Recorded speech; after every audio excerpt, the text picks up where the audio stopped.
cast. The people have spoken, and Team CBC is your #1 source for election night results. This is Election Watch, St. James North Live.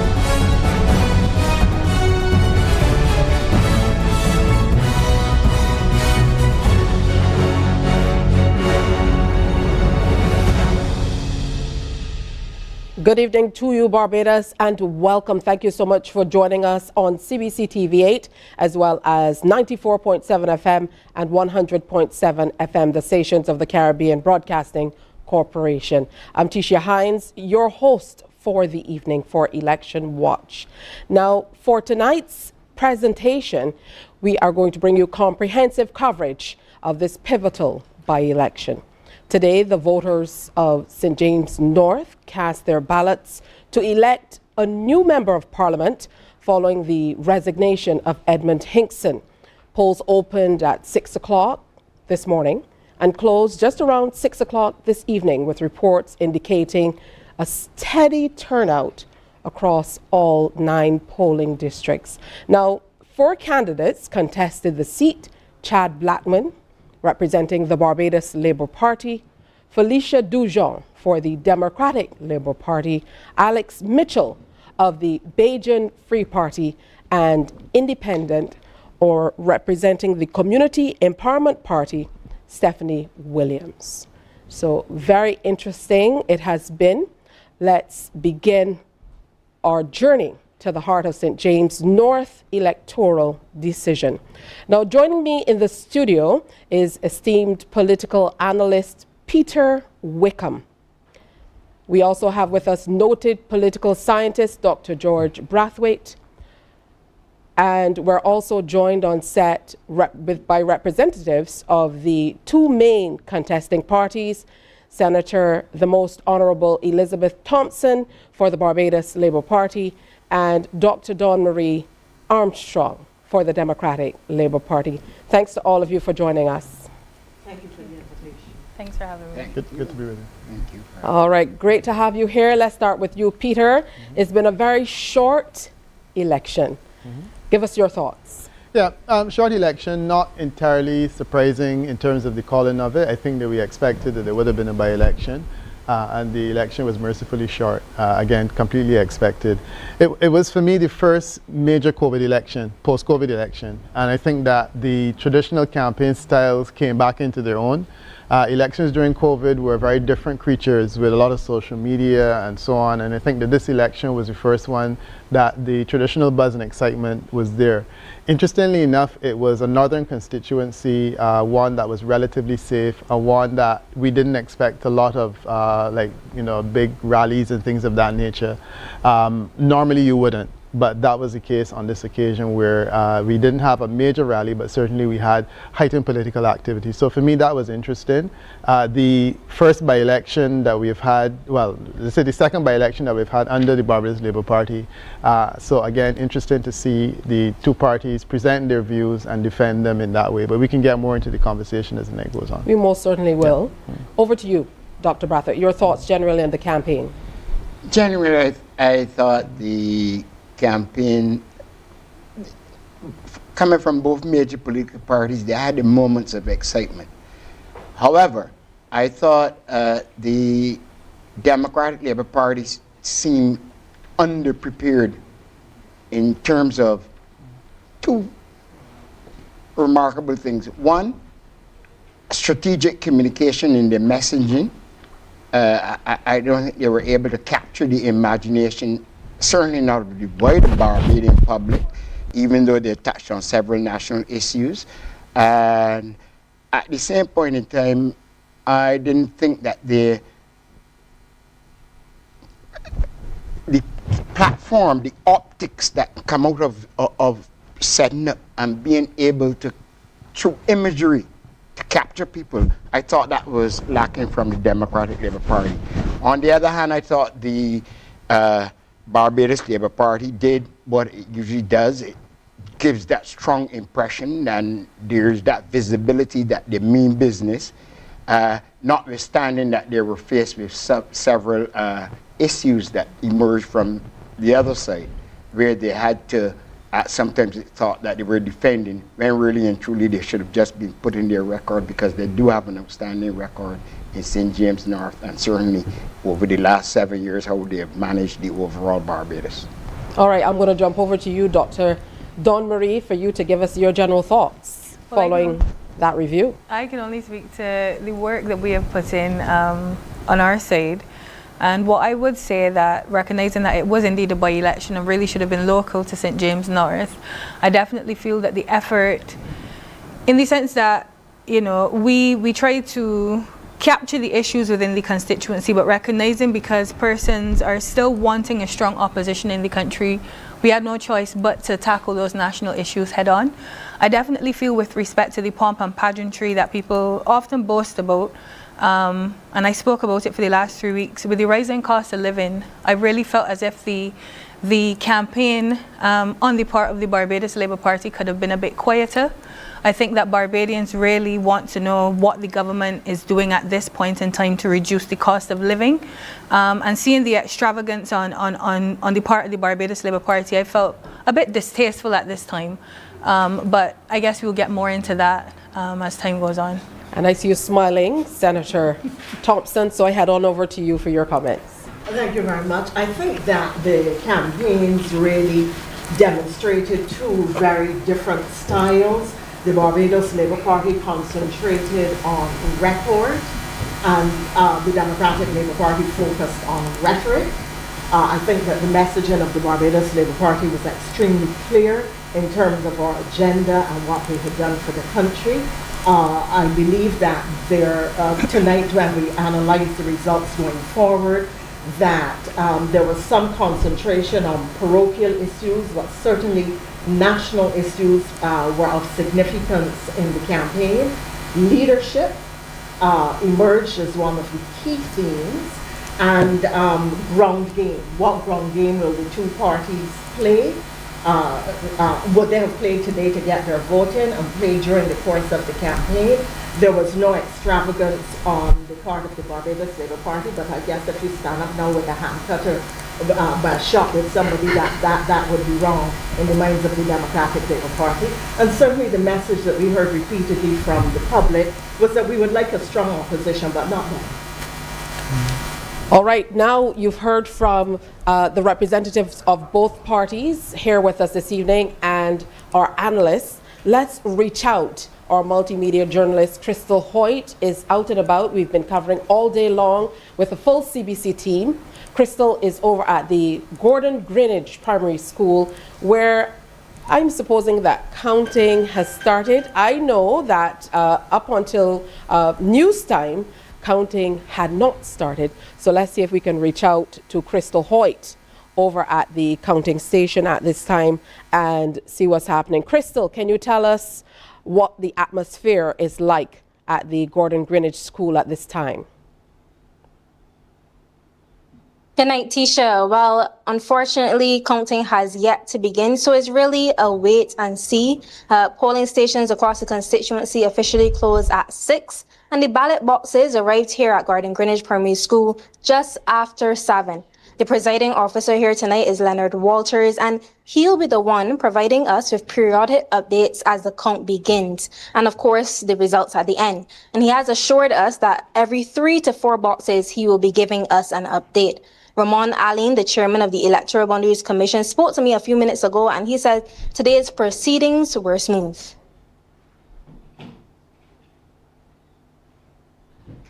Well, that's good stuff to hear. Tell me generally about, what you've been seeing at the station itself, in and around the constituency. I know you were moving around today quite a bit. Indeed. So I arrived at the Gordon Greenwich Primary School around 5:30, and there were over 50 early voters already in line waiting to cast their ballots and ready for when the polling stations opened at 6. As you know, 4 candidates are vying for this particular seat: Chad Blackman of the ruling Barbados Labour Party, Felicia Dujon of the Democratic Labour Party, Alex Mitchell of the Bajan Free Party, and Stephanie Williams of the Community Empowerment Party. And I have seen 3 of the 4 candidates around the location, just checking in to see how today's proceedings go. And in a few hours, a new parliamentary representative will be announced for the St. James North constituency. All right, well, thank you so much, Crystal. Crystal will keep us up to date on everything that's happening at the counting station. As she told you, no counting has started as yet. Crystal, I don't know if you have any indicator as yet as to what is happening and why there seems to be such a long delay in the start. Well, I don't have that information for you as yet, but as soon as I know, I'll let you know. All right, and that most certainly is good to know because you're always in the know with Crystal Hoyt. Let's come back to those of you here in studio. I'm going to go back to you, Peter. I know that you talked a little bit about some delays a little bit early on in the day as well that you would have heard about. We know that there was a delay or something we heard along those lines with the boxes being taken to the various stations, something of the sort. No, that was actually just as we were coming to the end of the day that they are often, it's often the case that counting doesn't start, well, the voting ends at 6. Counting doesn't always start at 7 as quickly as it should. So one expects that there was somewhat of a delay in relation to the transfer of ballot boxes to the actual counting station. And there's nothing unusual about that. What I was hoping we could chat a bit about though was the registration levels. And in terms of our expectations for voter turnout, I think that might be a useful place to start. We may have a graphic, I believe we have a graphic that looks at the registration increase on this occasion, because this election, there are more persons voted than would have been the case in 2022. Most persons registered. So we've had an increase in registration by 10%, which is not entirely unusual when you have a change between an election and a by-election, even if it is held soon after, as was the case in 1984, when we had 2 by-elections in St. Peter close together. There was always more people voting on the second one. So in this instance, we had an increase of 10.5% in the voters registered. Then we also had the largest increase would have been in SB2, which was a polling division SB2. And then all of the other ones had reasonably smaller increases. That was a 22% increase. We had the smallest would have been a 4% increase in SA4, which means that there are more persons registered than was previously the case. The thing I found most interesting though is that on this occasion we actually have some fairly useful data that shows us the excess of persons registered over those persons who can actually vote. One of the challenges we have when we look at voter turnout in Barbados is that it always appears exceedingly low. The reality, however, is that the low voter turnout has more to do with the efficiency of our registration process and less to do with the actual numbers of people that vote. So, for example, there are persons on the list who are dead, there are persons who have moved overseas, there are persons who are unable to vote for whatever reason, but yet still their names are on the list. Historically in the Caribbean, we have not been able to clean up lists very well. So you have Antigua and St. Kitts, places where they would have had recent list cleaning exercises. The voter turnout is 80% and 90%. In Barbados, however, it appears now that the voter turnout is around 50 and it's going lower and lower. The last election was the lowest that we've had in history. That has to be part of our conversation because the low voter turnout sends a signal of voter apathy. In the case of Barbados, this time around, my understanding is that we have over 2,000 people who are registered in St. James North but are unable to vote because they're either dead, moved overseas, have left the constituency and moved elsewhere, but nonetheless the name continues to be on the list. This is useful information which I haven't had the benefit of seeing on previous occasions. So going in, we understand that we have 25% less people on the list or are eligible to vote than are on the list. So it means that our voter turnout of necessity cannot go beyond 75%. In terms of participation. And I think that that's useful. So anything that we discuss this evening has to be against that background of what is entirely possible. And we're looking at realistically not 8,500 people, but 6,400 people that are eligible to vote in St. James North. St. James North. Yeah. For you, Dr. Brathwaite, talk a little bit more about this and the impact that it will have generally on the numbers that we've been seeing declining throughout the years. Yes, I recall Peter mentioning this in the 2022 2 general elections. And this was in, I think his response was to Reverend Alvey at the time, who had suggested, one, the same apathy, but he was discounting the level of which people that are on the list ought not to be on the list. One of the things that happened in Antigua, I know that they actually have to register. And to me, that makes a difference as opposed to you being automatically on a list. So the act of registration tends to make it become a little bit more accurate in what numbers you're seeing. In terms of voter apathy, I worry about how we use it, because realistically, if we think back to the last 2 election cycles in Barbados, there's always a buzz and excitement. In fact, to the tune that persons don't even allow the elections to die down before they're calling for another election. So right now, coming out of, and you sense, particularly if you saw the crowds that were appearing at the Barbados Labour Party campaign, you would recognize that there is an excitement, there's an anticipation. One, I think not only is it to test or to suggest that the Barbados Labour Party has done a reasonably good job in managing the country, but it's also to test the acumen of the opposition leader, because the opposition leader has made a number of statements that caught attention, although they lack precision and certainly any sense of an alternative to what is going on. So I think some of those things have created a sense of excitement, people in Barbados wanting elections and people wanting to see democracy really play out. But I don't think there's that strong apathy. I think it is more errors in terms of who remain in terms of registered voters. All right, I see you nodding in agreement. Senator Thompson, before I come to you, I'd like your rebuttal or your input on that, Dr. Donnery. I think, again, yes, there is indeed voter apathy. And I do feel that what happened in 2018 was something that I don't think anyone expected. And I definitely feel that when all seats are given to one party, the standard by which a party is judged becomes a lot higher, particularly with the way that the Barbados Labour Party came into power. So I definitely feel that there has been a sense of hopelessness. I do feel as if people have, lacked that faith in the politicians that they would have once knew. I definitely believe people thought they would have been living better in 2025, given the fact that the Barbados Labour Party kind of sold them a pipe dream, about what life should have been like in this day and age. And I think the senator made a point about a ham cutter at a shop, and really a ham cutter is a luxury in these days, with the prices in the supermarkets, and I'm sure you saw it at Christmas. The cost of a ham right now in Barbados is just, I think corned beef would be more of the type of discussion we will be having right now. If we were talking about an everyday meal, a ham cutter is really a luxury right now. No, Senator Thompson. I'd like a good corned beef and plain rice. Yeah. It does go down very good.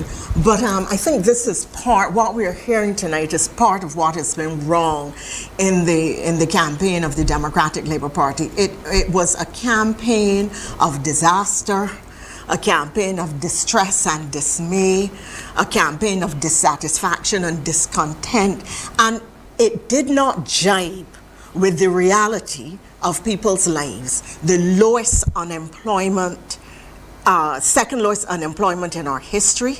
It did not jibe with the reality of the fact that pensioners got increases under us that they didn't get under the Democratic Labour Party, that there's a minimum wage now to which they objected, that for the first time people who run their own businesses, entrepreneurs, can get some kind of NIS benefits, that civil servants got 3 increases in 10 years, none of which they got under the Democratic Labour Party. And I'm not going to go on and on, but that is the reality, that what they're saying did not connect with the reality of people's lives. And we're going to see that play out in the result tonight.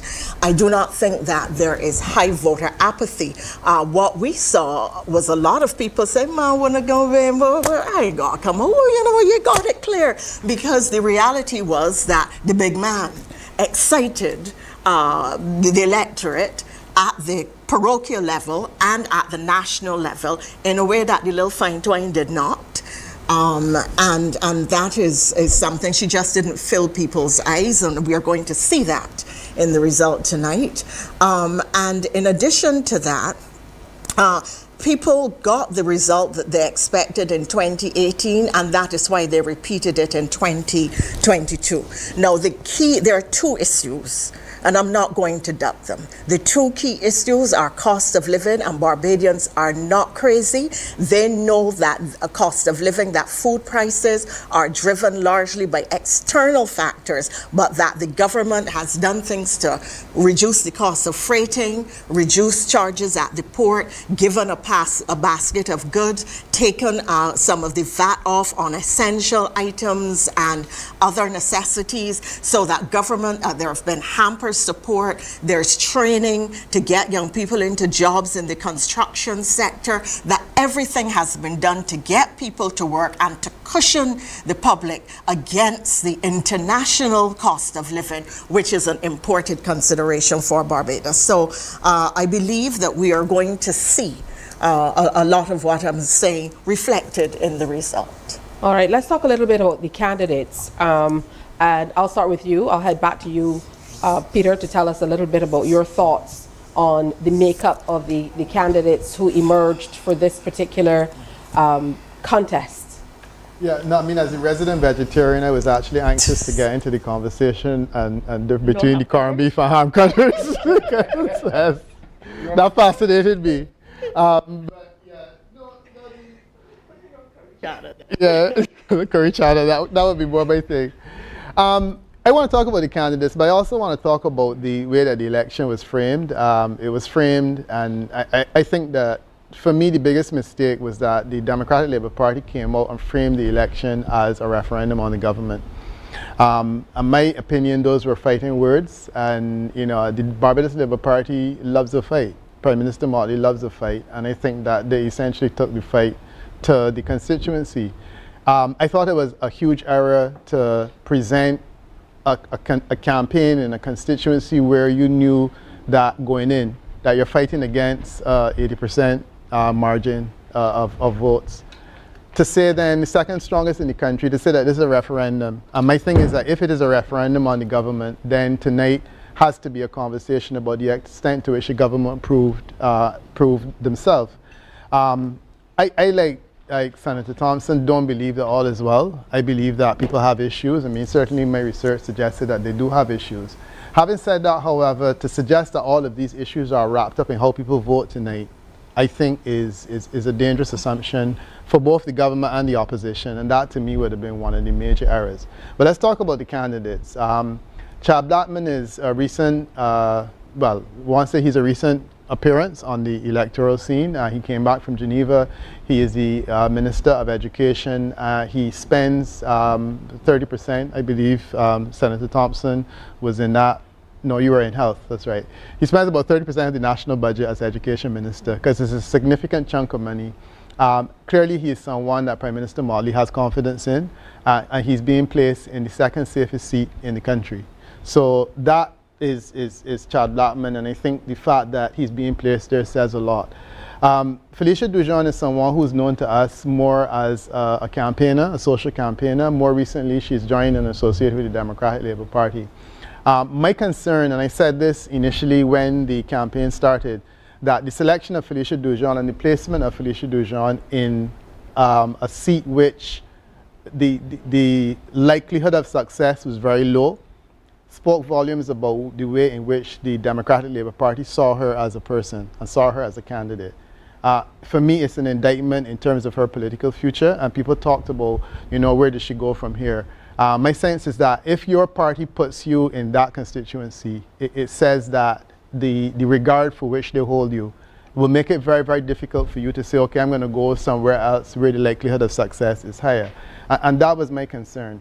I'm happy that the Democratic Labour Party is represented tonight by a woman, and I'm anxious to hear the conversation about the extent to which the Democratic Labour Party will continue to have challenges with women and the way that women are perceived. Because from my own analysis of it, you have a contrast between a Barbados Labour Party that's led by a woman, a Barbados Labour Party that took 3 women in 1994 that had never held ministerial office, 2 of them had never held ministerial office, and placed them in influential constituencies, having been able to succeed politically. And then the contrast with the Democratic Labour Party that ran Carmita Fraser against Henry Ford in an unwinnable seat. It ran, Felicia Dujon in an unwinnable seat. You had Irene Sandifer Garner running in an unwinnable seat. There is a list, and one of my concerns is the extent to which there are so many women the Democratic Labour Party has presented to Barbados in seats that are going to be very, very difficult to win. All right, don't go down that list any further, Peter. I'm going to cut in here just for a moment to remind you that our coverage this evening comes your way with the compliments of Great Health Works, Agents for Omega XL, and Probiotics. So thank you so much to our partners. That's why we're able to bring this to you this evening. I'm going to head on over to Dr. Brathwaite for us to get back to the candidates. Your thoughts generally. Generally, it was new people across the board speaking about facing the electorate for the first time, certainly for Dujon as well as Blackman and Stephanie Williams as well. Yeah, new candidates. I'll start with Felicia Dujon first. I think it was certainly, and I reported this at other parts of the news, that I thought it was throwing a lamb to the wolves. If the Prime Minister, in her wisdom, and she's a very astute politician, would bring a person from being an ambassador and bring them court the constituents in St. James North, that means that there's a deliberate purpose. And as Peter is suggesting, is in a garrison for the Barbados Labour Party. And that means that the Barbados Labour Party, if you understand the politics of the Barbados Labour Party, they're going to throw everything behind and to support Chad Blackman. So to put Felicia Dujon there, I thought it was an error, but it could also be, and this is to perhaps give a little leeway to the leader of the opposition, it may be that Ms. Dujon enjoys Losing. Not necessarily losing, she enjoys the limelight, being in the limelight. Reason I say that, because I am aware that there were internal discussions in terms of her running in 1 or 2 other constituencies. Yes. And in one of those 2, at least one of those 2 constituencies, you have a person who has failed at the polls on at least 5 different times. You have a person who is perhaps passes best by date. So that was an option.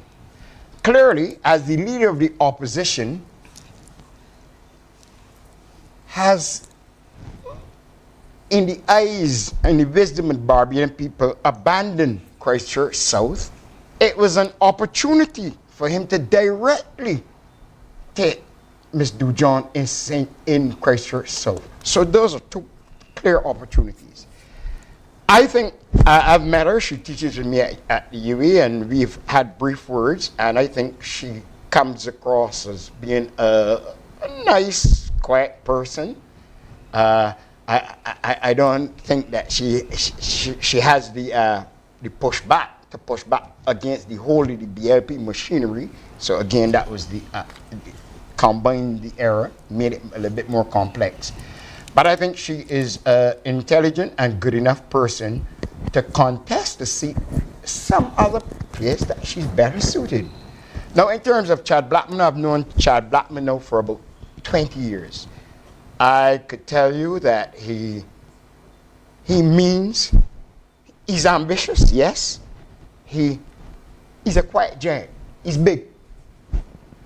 He's big in terms of his benevolence. He's big in terms of his intelligence. And there is a certain sense of him that still remains, comes with the humility that I saw in Raul Eastman and that I saw in Edmund Hinkson. So if there's something, and I could add Lionel Craig because I got to know him quite well.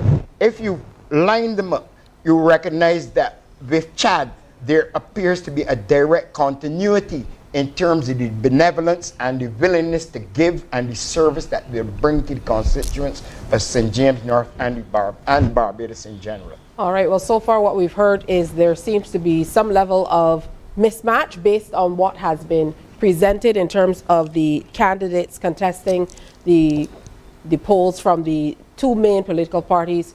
Your thoughts on the candidates and what you've heard so far? Again, I definitely say, well, this isn't the forum to make any disparaging comments about any of the candidates. I think politically right now, I've told people for the last 7 years, really, it's been very hard being a Dem, in a country where you've been voted out of power and you're flying the banner of a party that you believe in. It's been a very, very hard time being a Dem.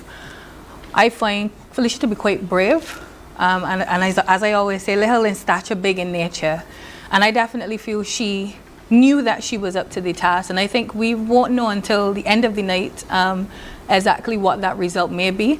I know people oftentimes speak about predictions and what is expected, but again, because what has happened in this country 7 years ago wasn't expected, I think we should expect anything at this moment in Barbados politics.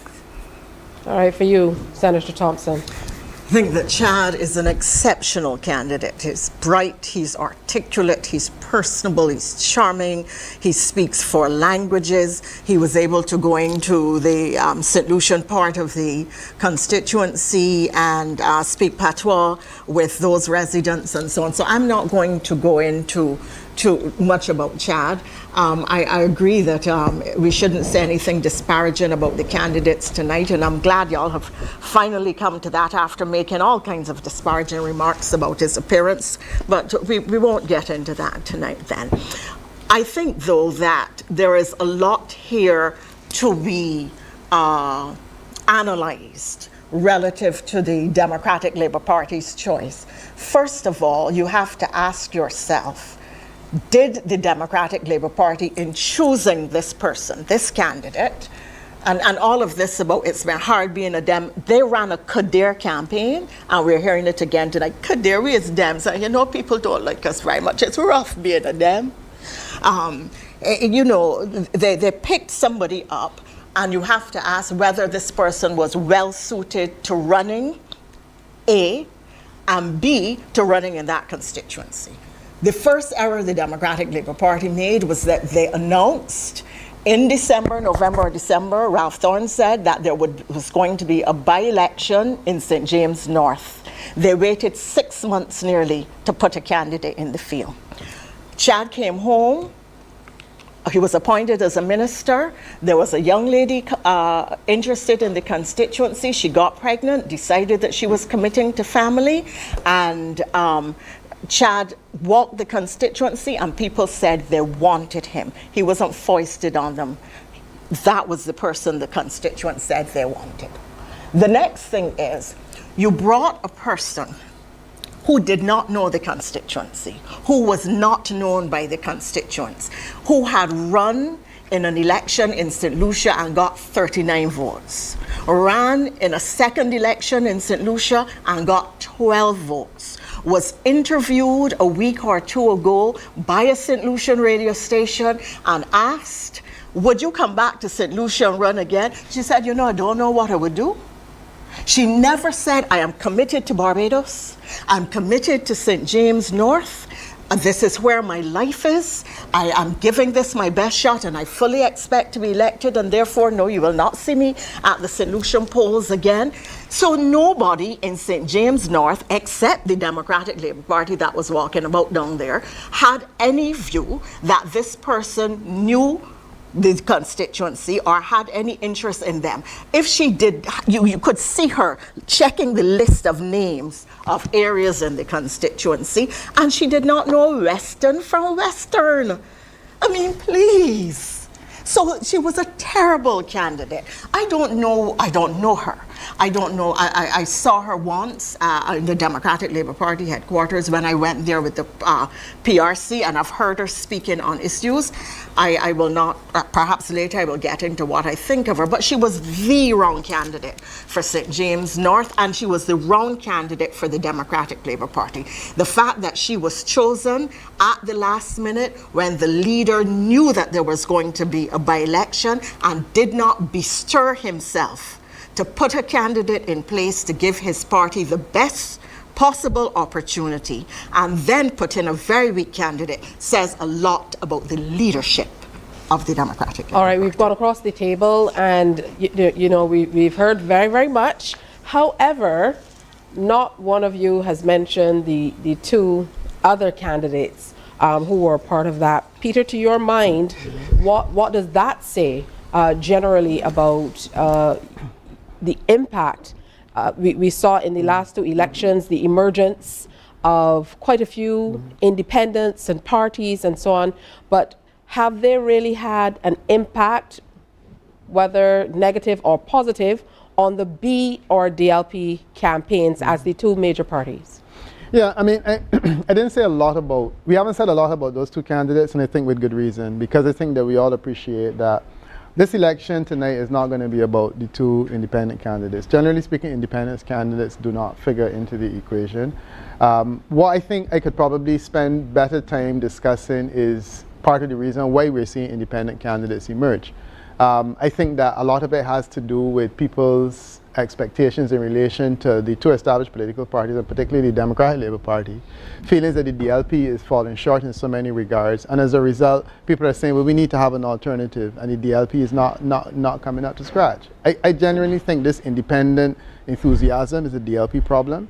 We are hearing now about the Friends of Democracy Party, which is going to be a now fourth party, again, a DLP offshoot, and my sense is that the feeling that the Barbados Labour Party is so completely dominating the electoral landscape, which is not their fault. I mean, essentially you give a party an opportunity and they will take it, and they have run with it. The reality is that there is a need for an alternative perspective, an alternative voice. People are saying, well, we're not seeing this from the Democratic Labour Party. So as a result, we have these third parties and fourth parties and fifth parties emerging. And I think that this conversation will continue until such time people get to a stage where they're saying, look, we have a two-party system, we have a viable alternative, and if that viable alternative exists, then people are willing to vote for them. It's interesting that in 1994, the lady on my left got into Parliament as a result of a third party, which was the NDP. Of course, she won on her own subsequently, but the initial thing, I think on that occasion, was 5 seats that the Barbados Labour Party won because there was a third party that was splitting DLP votes. So third parties can do that, and invariably what I think will happen on this occasion is that it will take away votes from the Democratic Labour Party. It's not going to make a difference between win or loss, but I do feel that the split vote potential is there in terms of these two independent candidates, and I think the Democratic Labour Party will suffer more as a result of it, because it will really be people who are saying, look, we want an alternative, and you can't have one, maybe I can help one of these independents save the deposit. So that is my expectation. Yeah. All right, now we've talked a lot. We're going to take a break here. When we come back, I want to look a bit at voter engagement, what was done throughout the constituency, throughout this short campaign. Remember, Election Watch is brought to you with the compliments of Great Health Works. We're going to take a break here and come back. You can engage with us online. We are streaming live on Facebook as well as YouTube. We are live on Q100.7 FM as well as 94.7 FM, the stations of the Caribbean Broadcasting Corporation. We have our people in the field. We've been covering all day, and we are going to bring you the results as they come to hand. So stay with us, a quick break, and we'll be right back.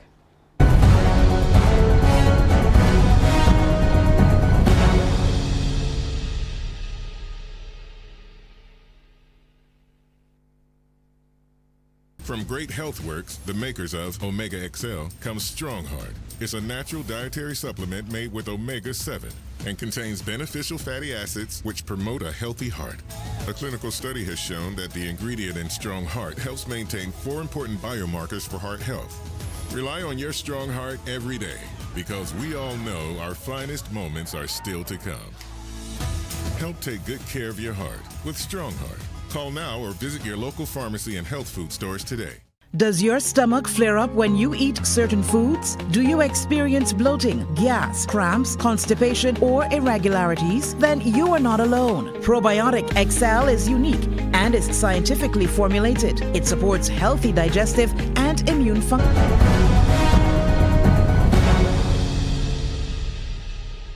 Welcome back. We are live all across the stations of the Caribbean Broadcasting Corporation, and we certainly want you to weigh in as well. Share your views online. We will share with you how you can get into us on WhatsApp. You can share on Facebook. You can share on our YouTube pages as well.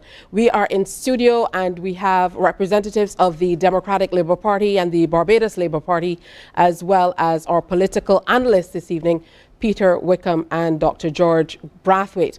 I'm going to head over to you, Dr. Dawn Marie, as we talk about voter engagement across the constituency. Your thoughts generally as you and the Democratic Labour Party personnel moved across St. James North. What I will say is that, again, yes, even though the focus of the candidates may be of interest to persons on the panel, Felicia did live in Weston, and that's where she lived for many years, within the constituency first and foremost. And I just find it interesting, again, where there is this thing where the Barbados Labour Party always wants to carry the narrative for the Democratic Labour Party. Again, we are here discussing, a by-election. We're discussing, I guess, the likelihood of either candidates winning.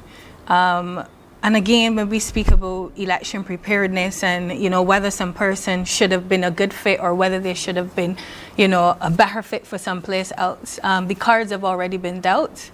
And I definitely feel, again, that should be the focus of tonight's discussion. But when it comes to the engagement, something that I found to be quite impressive as one that was on the ground, canvassing door to door with Felicia, is the amount of coverage she did, the amount of houses she was able to touch in that short space of time. I think we spoke a lot about how fast she moved. And I definitely feel at the heart of it, she reached out to constituents. I think she touched many constituents in that way. And I think that's what a lot of Barbadians are expecting at this point in time. The Democratic Labour Party always states that Barbados is just not an economy.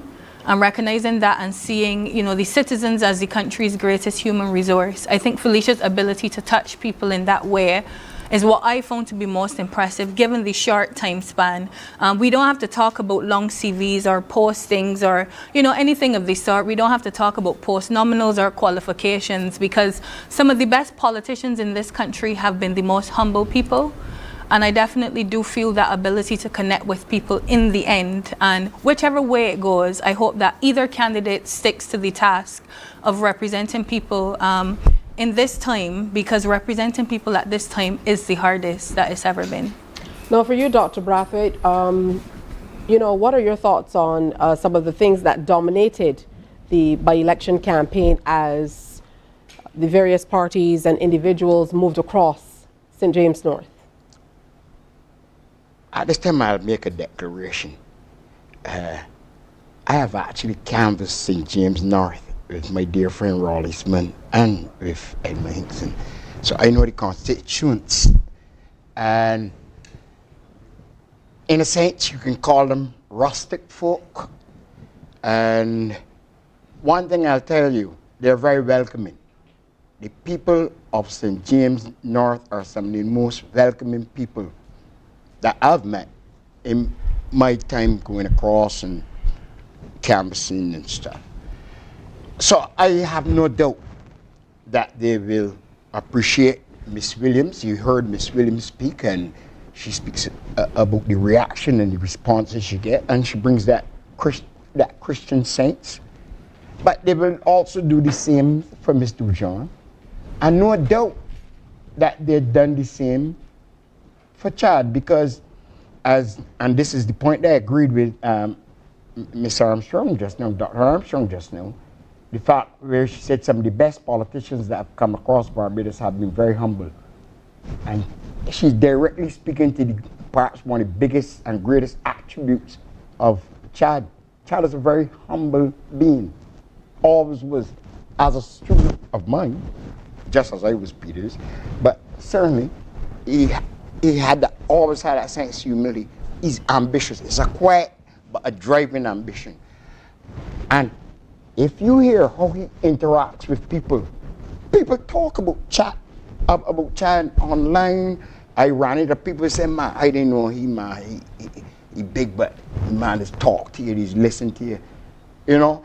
And I think Barbadians, and especially coming from those areas such as St. James North, where there's particularly the rustic side, they connect to people. That is what I kept saying. I seen a continuity between how Chad would respond, how Raleigh Spoon would respond, how a Lionel Craig would respond. And even though you may want to perhaps pick Edmund a little different, you know that there's that anything in Edmund where Edmund just smiles and laughs and will interact with everyone. So I see that sense of connectivity and continuity that really brought home to me that the people listen to Chad and are impressed with Chad. In terms of the issues, several issues came up where I thought the Barbados Labour Party either had to defend their record by saying what the actual record was, or they had to wheel and come again.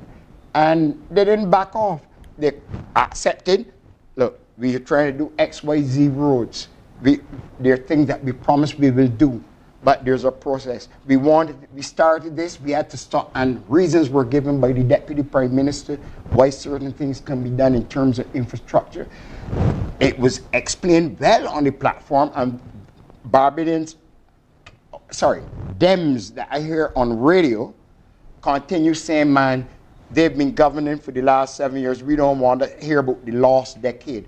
But you would be silly as a government not to mention the fact that you had no trucks, no buses, no road repairs, all these things during that period of the last decade. And here you've come and done all this, and people are pinpointing these as weaknesses in your program. You have to defend it. All right, there he goes. Certainly sounds like we are on the campaign trail here. Let me jump over to you, Senator. Let's talk about the key issues, some of the key issues that came up. We heard from Dr. Brathwaite that the profile of the area is a rustic individual, his words. What are they looking for? What were the major issues that your campaign, the Barbados Labour Party's campaign, tried to focus on as you engaged with the constituents? So I first want to thank my cousin Eddie Hinkson for his service to St. James North and to Barbados, and in particular what was the capstone service, the work that he did with people with disabilities. It is because Barbados is a society and not an economy that we have focused on returning university education to those from whom it was taken away, that we have given increased pensions to the elderly, that we have ensured that civil servants have gotten increases, that we have increased the minimum wage, that many of those civil servants who were acting and therefore couldn't get loans and so on, that they have been appointed, that we have given children the most protective legislative regime ever in the history of this country, that we now have buses on the roads and more coming, that we now have roads that are considerably improved over what they were, that we have garbage trucks, that in St. James North and St. John and other places where people could not get water, that they're now getting water, and the others who are still without, that is being properly worked on. It is because we recognize that if you really care about people, you don't just give them out talk. You give action and you deliver and implement. We accept that Barbados is not merely an economy, it is a society. And we take care of both economy and society. In terms of the in terms of the issues, I think the issues that all Barbadians are concerned about, the issues that I raised, bread and butter issues. Earlier I said that cost of living is something that people talk about and is an issue. And there were issues that people brought up and the government did not duck them. We dealt with them on the platform every night. And in terms of our community engagement, and you asked what was our level of voter engagement, our approach was to try to get into every house. We didn't walk fast. We walked very slowly so that we could listen to what people were saying, to what they had to their concerns, and so that we could determine how best to address them. If you are walking fast, you're anxious to get away and get out, but you aren't really paying attention to what people have to say. What I will say, Tisha, again, I think the Barbados Labour Party has done well for the last 3 weeks on the platform. I think they've got more than enough media coverage to send their messaging to the populace. Again, I think tonight should be really focused on the candidates and what the candidates have brought to this political landscape. The issues that we found concern the persons of the constituents of St. James North in particular was the lack of social spaces for young people, was the lack of lighting, again in creating those safe spaces for young people to commune.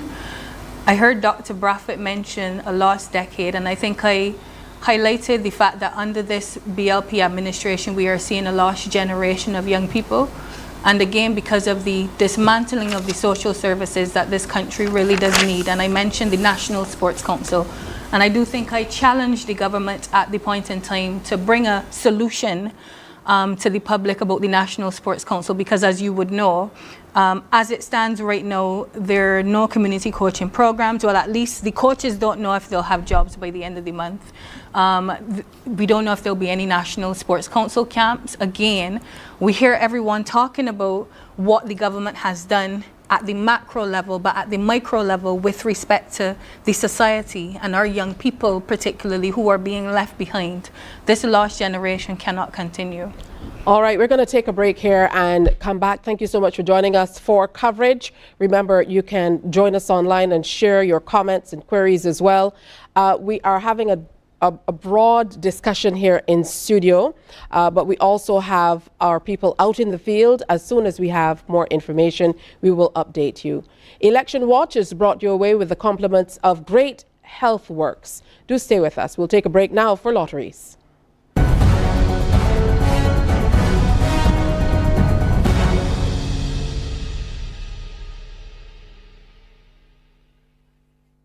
Does your stomach flare up when you eat certain foods? Do you experience bloating, gas, cramps, constipation, or irregularities? Then you are not alone. Probiotic XL is unique and is scientifically formulated. It supports healthy digestive and immune functions. Probiotic XL can help fix the way you feel. It helps your body back to a healthy balance. Available from pharmacies and health stores island-wide. Pick yours up today and get back to feeling great again. From Great Health Works, the makers of Omega XL, comes Strong Heart. It's a natural dietary supplement made with omega-7 and contains beneficial fatty acids which promote a healthy heart. A clinical study has shown that the ingredient in Strong Heart helps maintain 4 important biomarkers for heart health. Rely on your strong heart every day, because we all know our finest moments are still to come.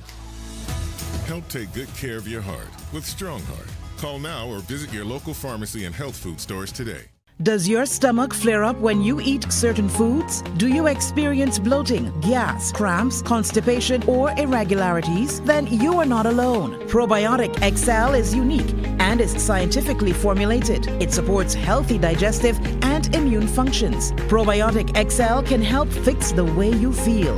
It helps your body back to a healthy balance. Available from pharmacies and health stores island-wide. Pick yours up today and get back to feeling great again. From Great Health Works, the makers of Omega XL, comes Strong Heart. It's a natural dietary supplement made with omega-7 and contains beneficial fatty acids which promote a healthy heart.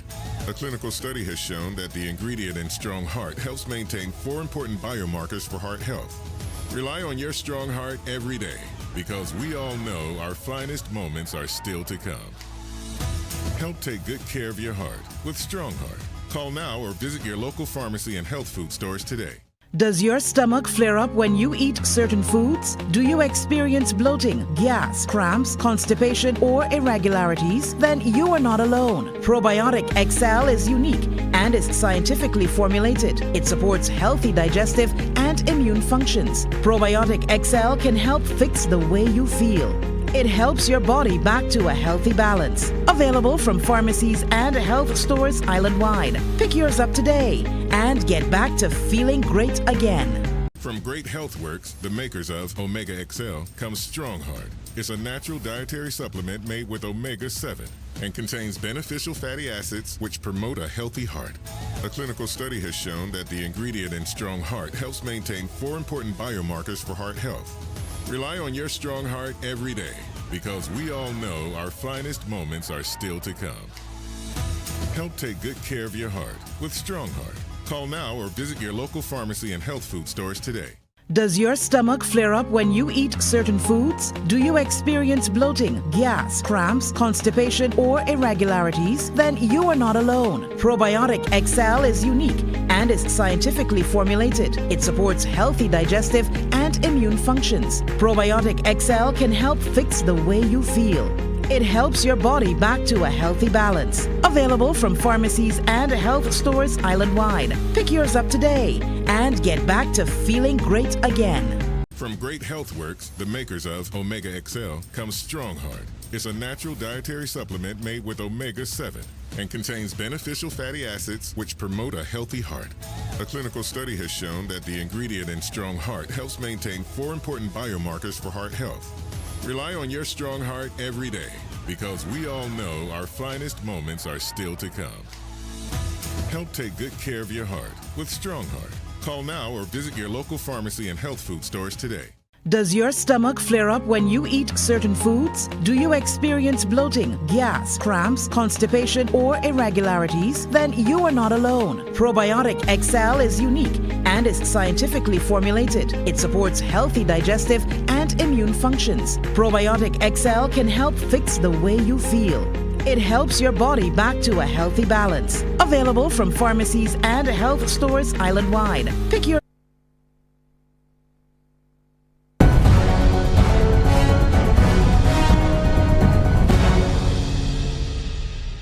Welcome back to Election Watch. We're still here in studio and we're joined on set by our political analysts. We have Peter Wickham with us. We also have Dr. George Brathwaite. We have Senator Thompson with us. And we also have Dr. Dawn Marie, who is sitting in with us as a representative of the Democratic Labour Party. I'd like to come back to you, Peter. You've been kind of quiet in the midst for a little bit of the time. We talked about the issues. We talked about voter engagement. What do you think are some of the things that resonated with the voters in St. James North throughout this short by-election? Yeah, I have a theory that we don't really have a lot of localized issues in Caribbean, generally speaking. It's not only Barbados. Elections in the Caribbean. Elections are generally national. Some time ago, I did some research on my own for the nation, in which we tried to find out why people vote, and invariably people were voting nationally. I think that a by-election is essentially, in many ways, it's a national election, but on a smaller scale. A general election, you can say it's 30 constituencies, but fundamentally the issues are national. If there's anything that Felicia Dujon got right, it was the identification that there are 2 key issues here, which is crime and the cost of living. Right? So I concede, and certainly that was one of the things that she got right, because early out of the campaign, she seemed to have identified those issues. Personally, I think that those are the things that Barbadians are concerned about. They're concerned about the high crime rate. They're concerned about the cost of living. The challenge I have is that there is an attempt to suggest, or there's an assumption, that because we have overwhelming problems with crime and the cost of living, that we will automatically vote for the Barbados Labour Party because they're responsible for both. And that's something that I also reject. We had crime, one of the highest crime waves in 1999, and that was one of the best elections for the Barbados Labour Party. Owen Arthur was in office, and he essentially won a second term. And ultimately, he won the second term because, yes, we had an issue with crime, But I think that there's a fundamental understanding in Barbados that you can't put crime on the doorstep of any political party and assume that they're the reason why we have a high crime rate and the other one isn't. And I think that the 1999 election demonstrated that.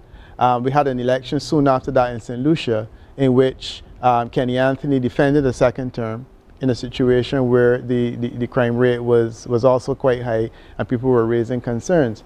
The cost of living is a different consideration. I think that in many ways that can be associated more with economic initiatives of the current government. Having said that, however, you know, there is not an election anywhere in the world now where people don't complain about crime. Donald Trump won on an assumption that the cost of living was high.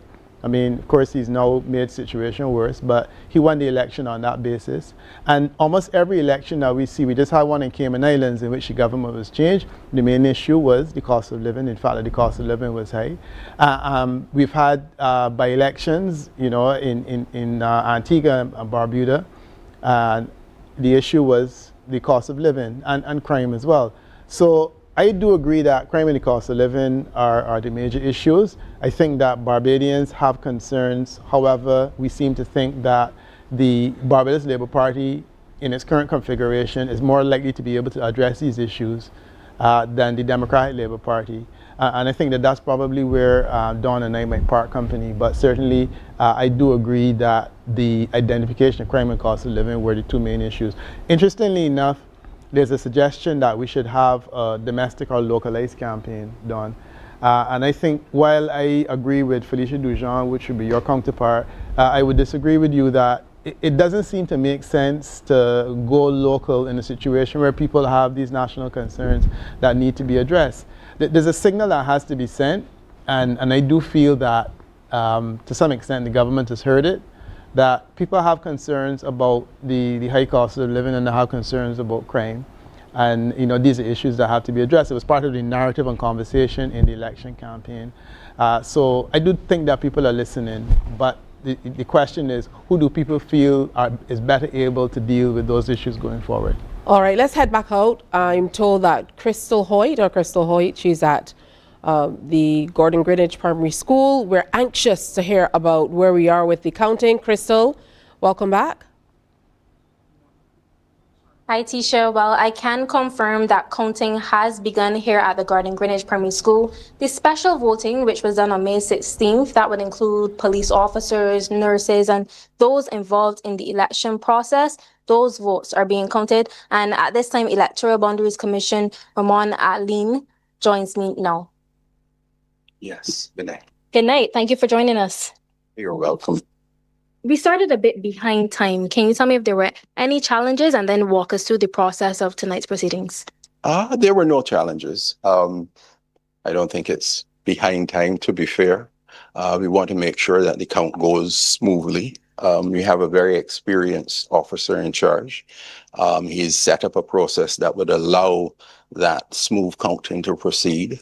We are counting at 4 boxes at one time. I think he was just taking enough time to make sure it was set up and that persons were aware of all the rules that are necessary. It normally leads to a quicker process at the end of the day. In terms of the process of tonight's count?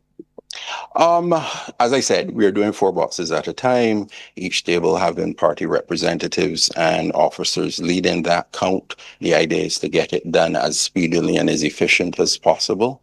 We had no hiccups in terms of the boxes coming in, being presented.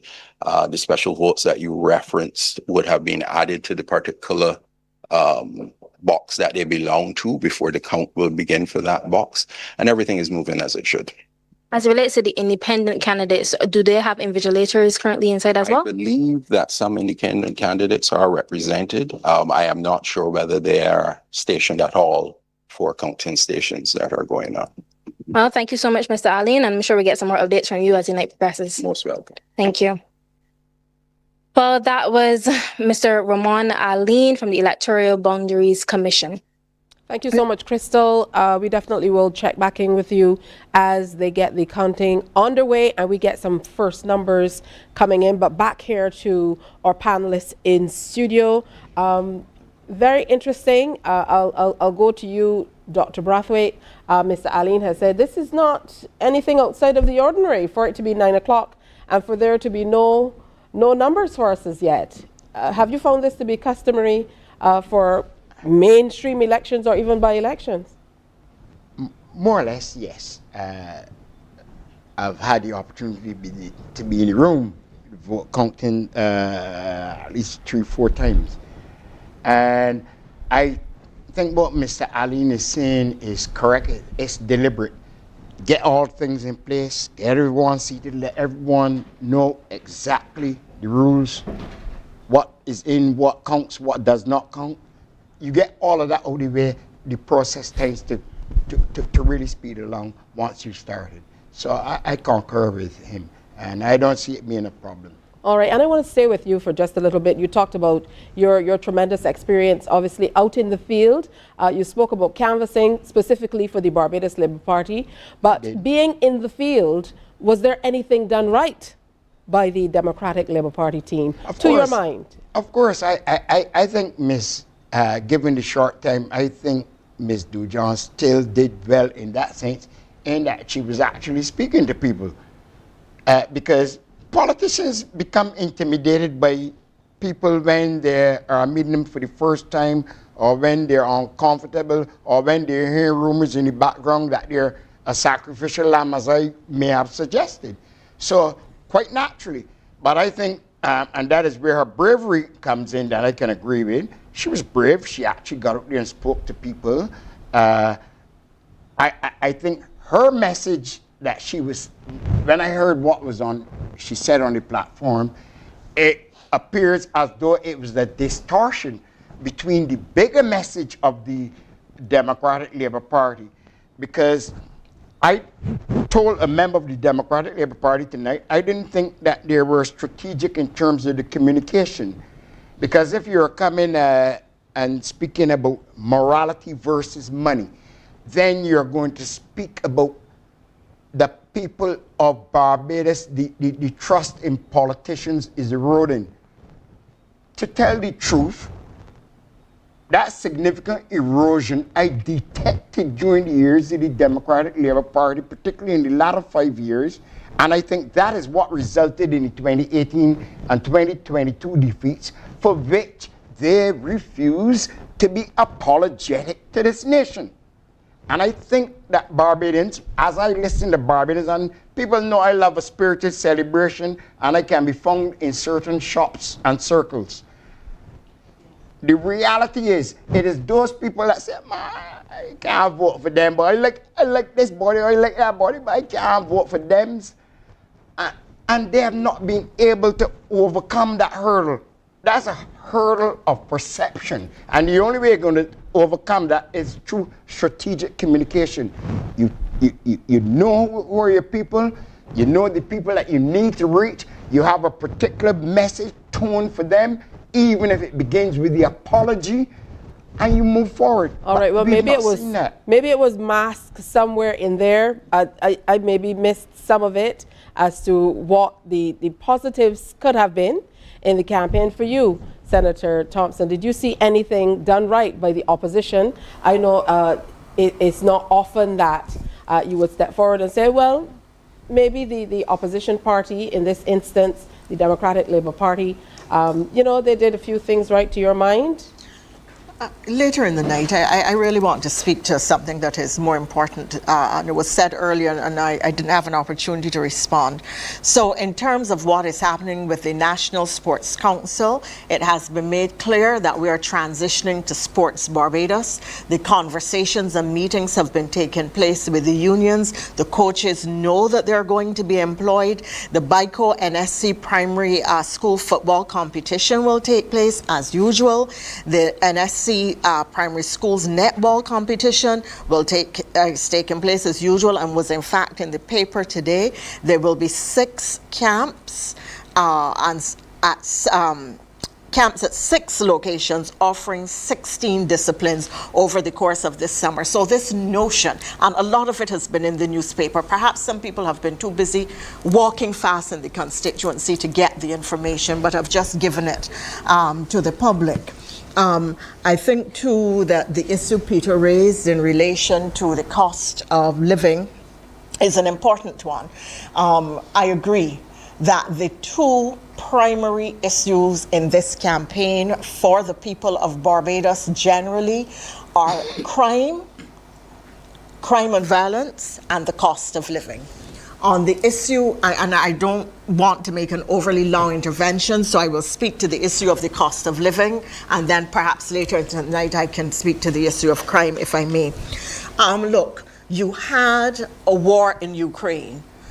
Nobody knew until then that Ukraine produced many staples like corn. Corn syrup is in everything from ketchup to things with preparations with vinegar, most foods, etc. So that because of the disruption of the supply chains, which started in COVID and then were exacerbated by the war in Ukraine, you had disruption of production cycles, disruption in supply chains, and inability to get goods and produce. So that drove up prices.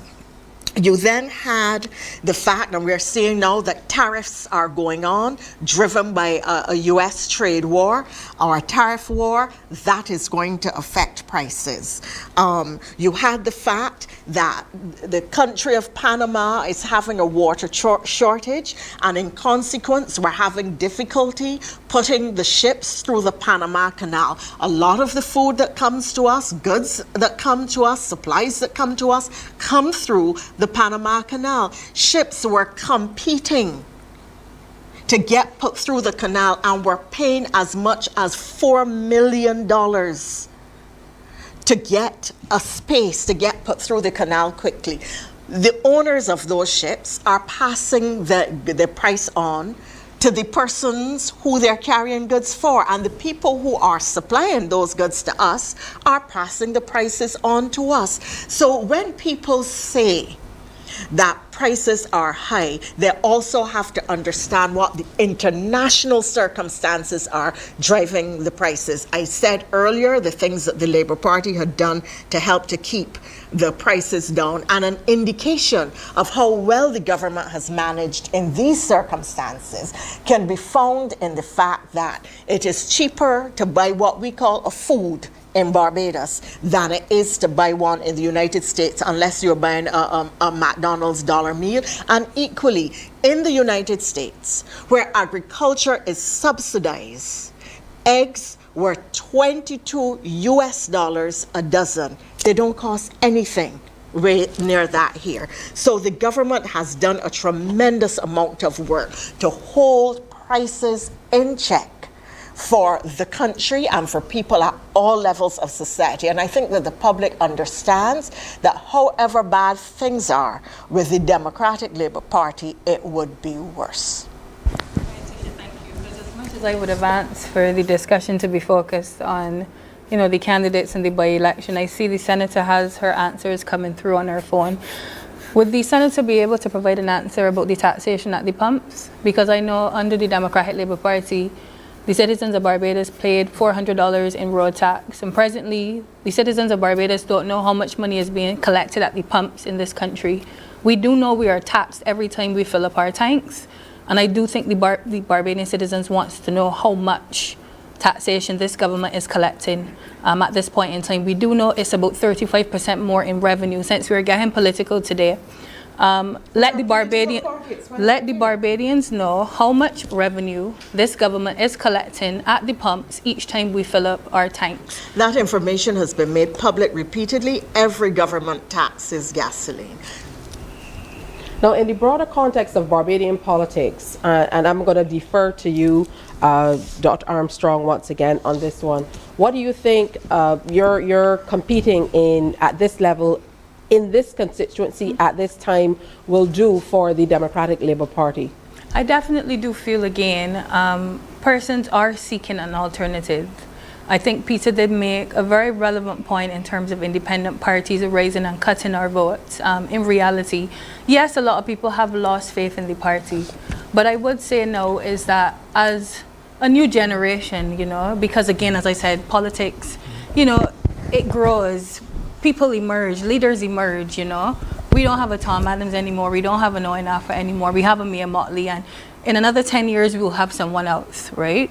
And what I will say is that at this point in time, what our people want to know is what the future will continue to look like with the Barbados Labour Party, because it is bleak right now as it stands. And again, I said it before, you know, we saw all the extravagance and the parties, and the Barbados Labour Party has quite pointed it out that that's what they're known for. But again, we want to know within the communities, within the constituencies, and I think Peter again highlighted it, that we spoke about national issues relating to crime. But when you look at the communities and the lack of development in our communities, crime can be tackled at the community level with the right intervention. And we're not speaking about a peace program, since there's going to be a 2.0. Those funds could have been invested directly into the 11 parishes across this country, micromanaged at the community level, where our young people would be engaged. And I spoke about mentorship within our communities for our young men and women, and actually filtering from the bottom up with respect to social development in this country. But again, I would like the numbers with respect to the taxation at the pumps, so we could understand the difference between that $400 that Barbadians paid previously between 2008 to 2018, to know how much more we're paying at the pump now. Peter? Yeah, no, I want to get back to the question that you that you posed initially, asking what did the DLP do right, and I thought that perhaps certainly it was a bit unfair to ask the Barbados Labour Party to respond to that question. A couple of things. I think the Democratic Labour Party, as I said earlier, correctly identified the national issues of concern, and certainly one has to give them credit. And I think that they did a reasonably good job of speaking to those issues in the context of an election campaign. The extent to which it was effective is less relevant, but we're asking, you know, what did they do right? So, you know, hats off to the Dems for identifying the issues and sticking heavily to those issues in the course of the election campaign. The other thing is new talent. The Democratic Labour Party has had some challenges of late, and it appears as though the response now is to say, let's put new talent out there, and let's give new talent the opportunity to essentially defend itself and present its arguments and so on. The Democratic Labour Party platform, in my opinion, was weak by virtue of the fact that there was not a lot of existing brand name politicians on the platforms that could draw a crowd. So you go to a BLP meeting and you're seeing all of the BLP hierarchy. You go to a DLP meeting and you're seeing people with whom you're not familiar. Dr. Domri Armstrong is one of those newer candidates. And I think that we have people like Neil Marshall.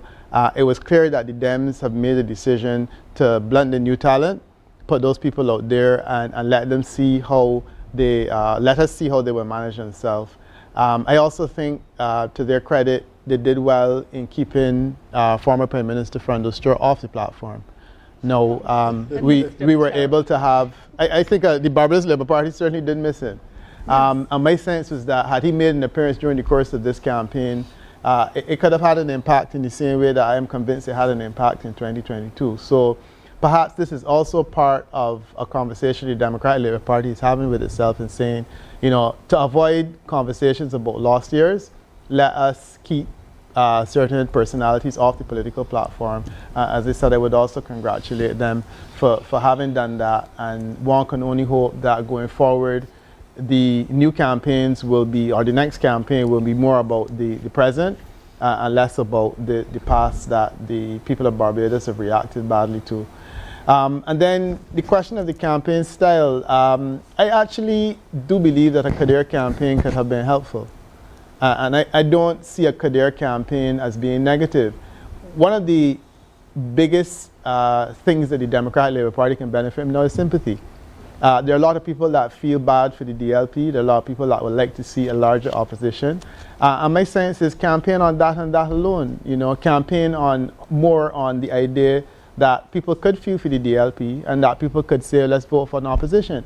You may say that that is not a politically strategic point, but just remember, in 1970, help me, Senator Thompson, when Tom Adams won the election, it was 1976, right? Tom Adams won an election in 1976 by telling Barbadians that he wants a stronger opposition. He ended up winning the whole government.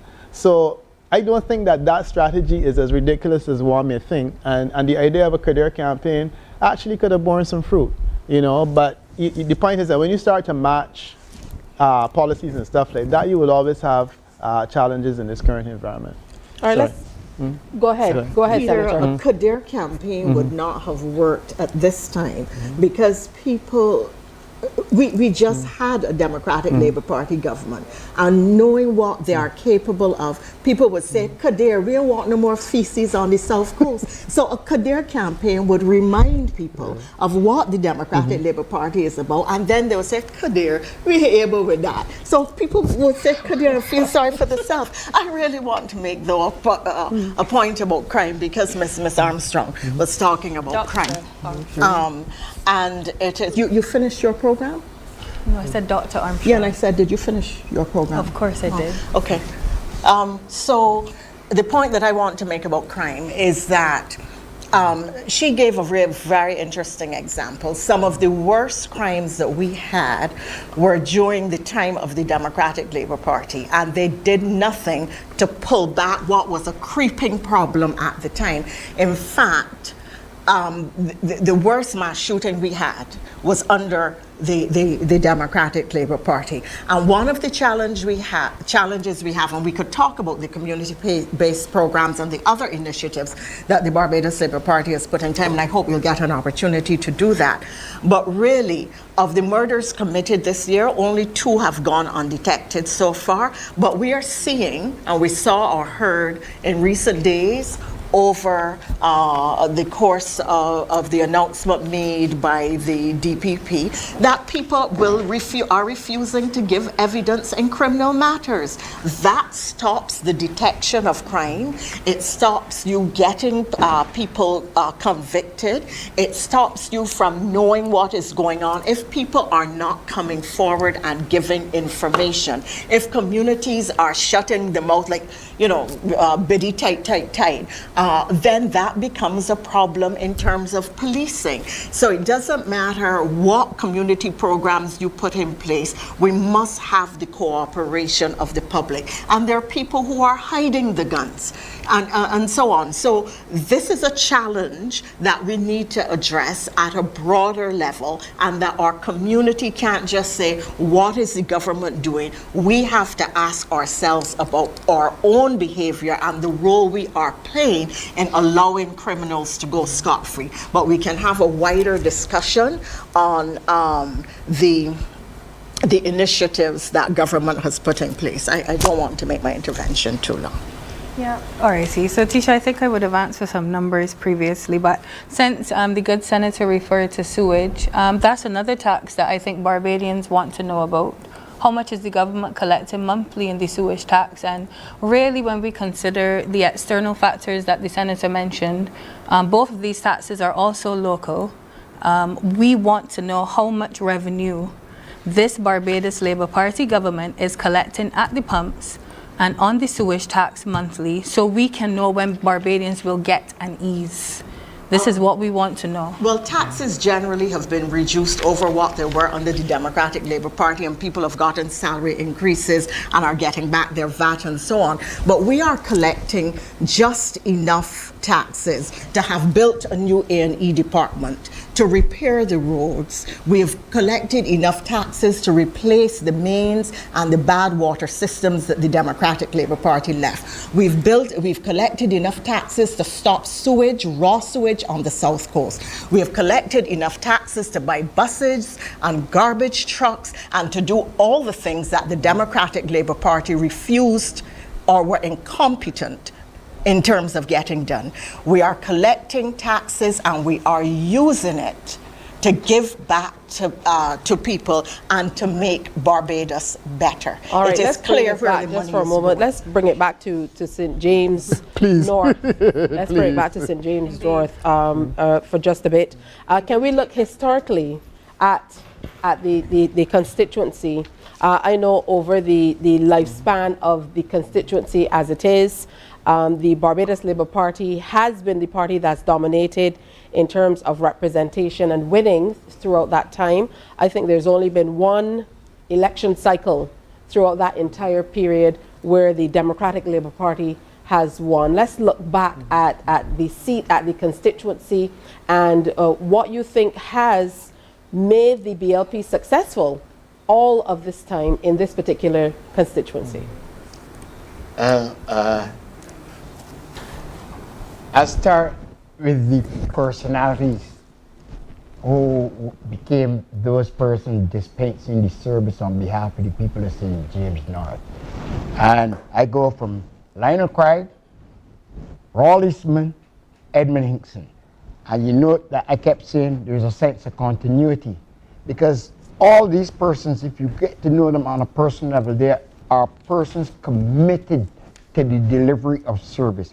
They are persons that will go out of their way for you.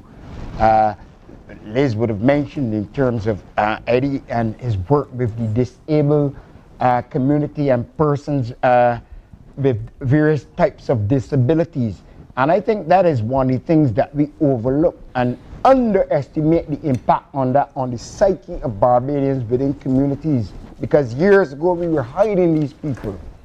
We would hide persons who had any sort of affliction or infirmity, to the detriment of their being able to be lend something conducive to the very community or society and to the nation.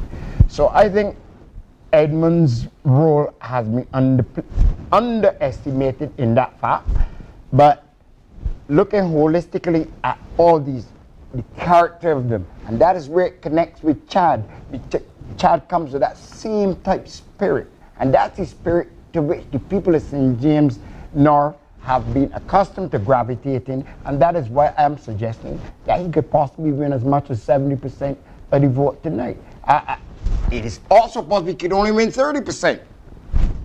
But I go on probability because I see the connection, and I'm glad you raised the question in terms of the history of it and the history of the representation. These are people that go out of their way. That is their natural character to do good at any time, in any way for their constituents. But before I end there, I just want to go back to something that I think has been underestimated in this campaign. And while you asked me if I thought what good came from the Democratic Labour Party, and I admire the bravery of the fair lady. The reality, the best thing that I saw in this entire campaign, and I'm going to be 100% truthful, were the young socialists speaking to the people in St. James. I thought that was something that the Democratic Labour Party, if they saw it then, they could have copied it 2 nights later. Because if you're going to be looking at creating change, if you're going to be looking at bringing a different type of yourself to the people, then it is the very youth that you have to project. And we were not seeing that from the Democratic Labour Party. That's why in my mind, I thought it lacked strategy. It lacked strategy. Okay, Peter, I know you wanted to jump in. Yeah, no, I mean, the challenge is that if the Young Democrats, the president of the Young Democrats was speaking on the Barbados Labour Party platform, so it was difficult. No, it presents challenges when you say you want the DLP to respond in kind, when you have the president of the Young Democrats who is now wearing a red shirt and speaking on the BLP platform. But I want to get back to, through no fault of their own, I want to get back to the St. James North reality. And certainly, yes, we have to remember that it is the second strongest seat nationally for the Barbados Labour Party, second only to the St. Michael Northeast. Oh, St. Michael Northeast, right. Course, yeah. In terms of support, 82% support that the Barbados Labour Party holds in that constituency. It is a political mountain, honestly, for the Democratic Labour Party to claim. The seat was won once by the Democratic Labour Party. That would have been in 1986. That was the DLP's landslide when the Barbados Democratic Labour Party won all but 3 seats in Parliament. And you know, we had that 24-3 scenario. Right. That was the only occasion on which the constituency went to the Democratic Labour Party, and in that instance, it was a marginal victory even then. Apart from that opportunity, the 2008 and 2013 elections were interesting for me. In 2008, the Democratic Labour Party came close to winning that seat with Austin Husbands. He managed to garner 1,954 votes, and he just fell short of the 2,177 that the Barbados Labour Party won it with. Historically, the performance in 2013 was actually even better for the Democratic Labour Party than it was in 2008. And on that occasion, they actually crossed the 2,000 barrier and got 2,000 votes. The thing is, in 2013, the Barbados Labour Party support increased. And then it essentially pushed the bar even further, and the Barbados Labour Party was able to win it. So I think that the 86, 2008, and 2013 elections were the three best for the Barbados Labour Party, for the Democratic Labour Party in that constituency. By and large, otherwise, it has been a total domination. The Democratic Labour Party would have won polling divisions in 86, not all of them, and they would have won some in 08 and 2013. But by and large, the Barbados Labour Party has not only won the constituency, but they've won all the polling divisions in the vast majority of instances. In terms of votes, on average, the Barbados Labour Party has gained, on average, 2,762 votes in elections there. The Democratic Labour Party has gained 1,502. So the DLP's average is about half that of the BLP's average. The growth of the BLP in that constituency is also interesting. The BLP has grown their support in that constituency in terms of votes by 3%. The Barbados Labour Party, Democratic Labour Party has grown their support in that constituency in terms of votes by 1%. So you've had an exponential growth on the part of the Barbados Labour Party by 3 times as much as the Democratic Labour Party's support, if you're using just the votes to go on. And the average vote share for the BLP is twice that of the Democratic Labour Party. There are really few constituencies nationally where you can see that kind of conversation. And I think it's useful to, essentially look at these numbers and see how the party has been evolving over time in terms of the vote count. Yeah. All right. I know that we started looking at the historical data.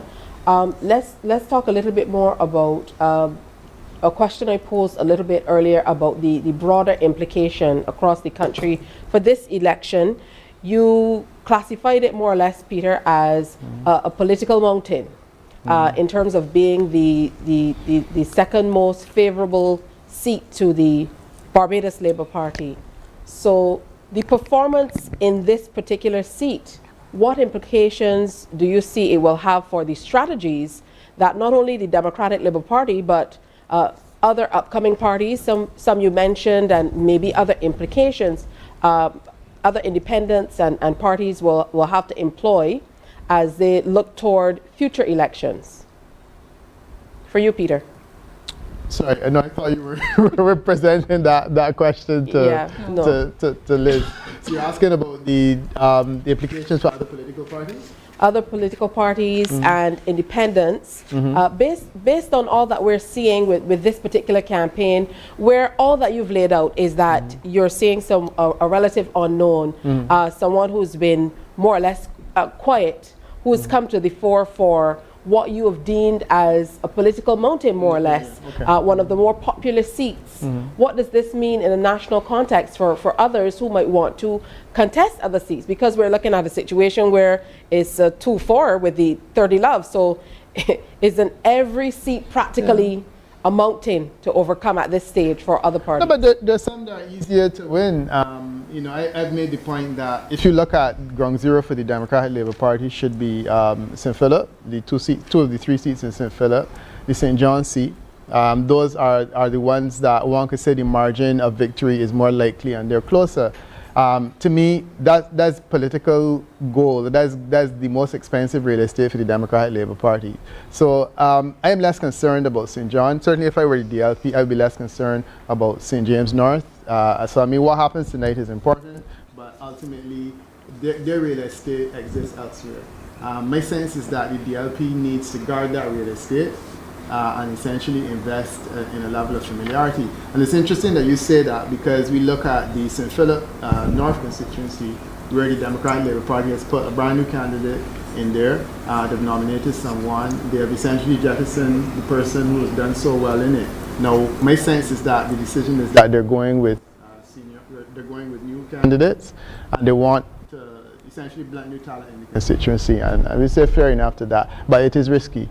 And I do think that the idea of guarding your real estate while venturing forth is probably a more wise approach.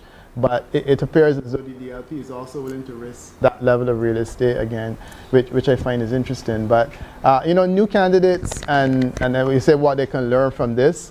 There are some political battles that one has to approach with a certain amount of skepticism, and I think that historically you've seen the Barbados Labour Party take over St. John and so on, and I think that is with some degree of effort. But it will happen in a political landslide. It will happen in years like 2018, 1986, 1999. But you're not going to see that level of conversion in a by-election just after the last one. So I would be less inclined to think that is entirely possible. Dr. Armstrong, what type of strategies have you employed within the Democratic Labour Party? And certainly this campaign to kind of rebuild confidence. We've heard a lot about, that lack of confidence or losing people along the way. To rebuild confidence among the voters. At this time, we're talking about St. James North, but across the country generally. I definitely do feel there's a more person-centered approach that's needed for politics at this point in time. The host-to-host approach, I feel, will be most effective in the coming months to years within the country. And the reason why I say this is because, Barbados right now feels a lot like, the soup kitchen society that we would have had of decades ago. And we saw it started with the $300 solidarity allowance. This dependency on the state, I think, and this notion of a vote being something that needs to be given to the party that's in power because they need, the support of the electorate. And I really do think at this point in time that persons want to know their politicians more. They want to know about the politician as the person. They want to know about what the motives of the politician are, particularly within the constituency, particularly with respect to the portfolios that they're seeking to have. And I don't think that level of connection can be found on social media. I don't think that level of connection can be found in videos posted or, even platform speaking. People want to know who their candidates are, and I think people are connecting more with them in that way. All right, we're going to take another break. Election Watch on the stations of the Caribbean Broadcasting Corporation, brought to you with the compliments of Great Health Works. Stay with us.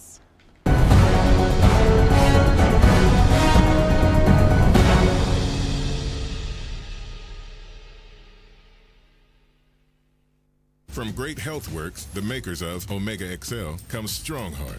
It's a natural dietary supplement made with omega-7 and contains beneficial fatty acids which promote a healthy heart. A clinical study has shown that the ingredient in Strong Heart helps maintain 4 important biomarkers for heart health. Rely on your strong heart every day because we all know our finest moments are still to come. Help take good care of your heart with Strong Heart. Call now or visit your local pharmacy and health food stores today. Does your stomach flare up when you eat certain foods? Do you experience bloating, gas, cramps, constipation, or irregularities? Then you are not alone. Probiotic.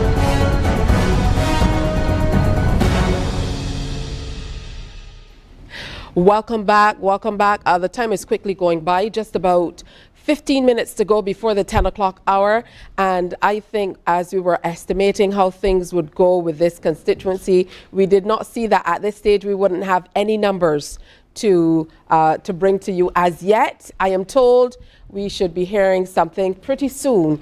We'll be reaching back out to our Crystal Hoyt very soon for her to give us an update. But let's get back and talk a little bit more. We were looking historically at the constituency of St. James North, Senator Thompson, and the strategies that have been employed throughout the years. What do you think has made this such a strong seat for the BLP?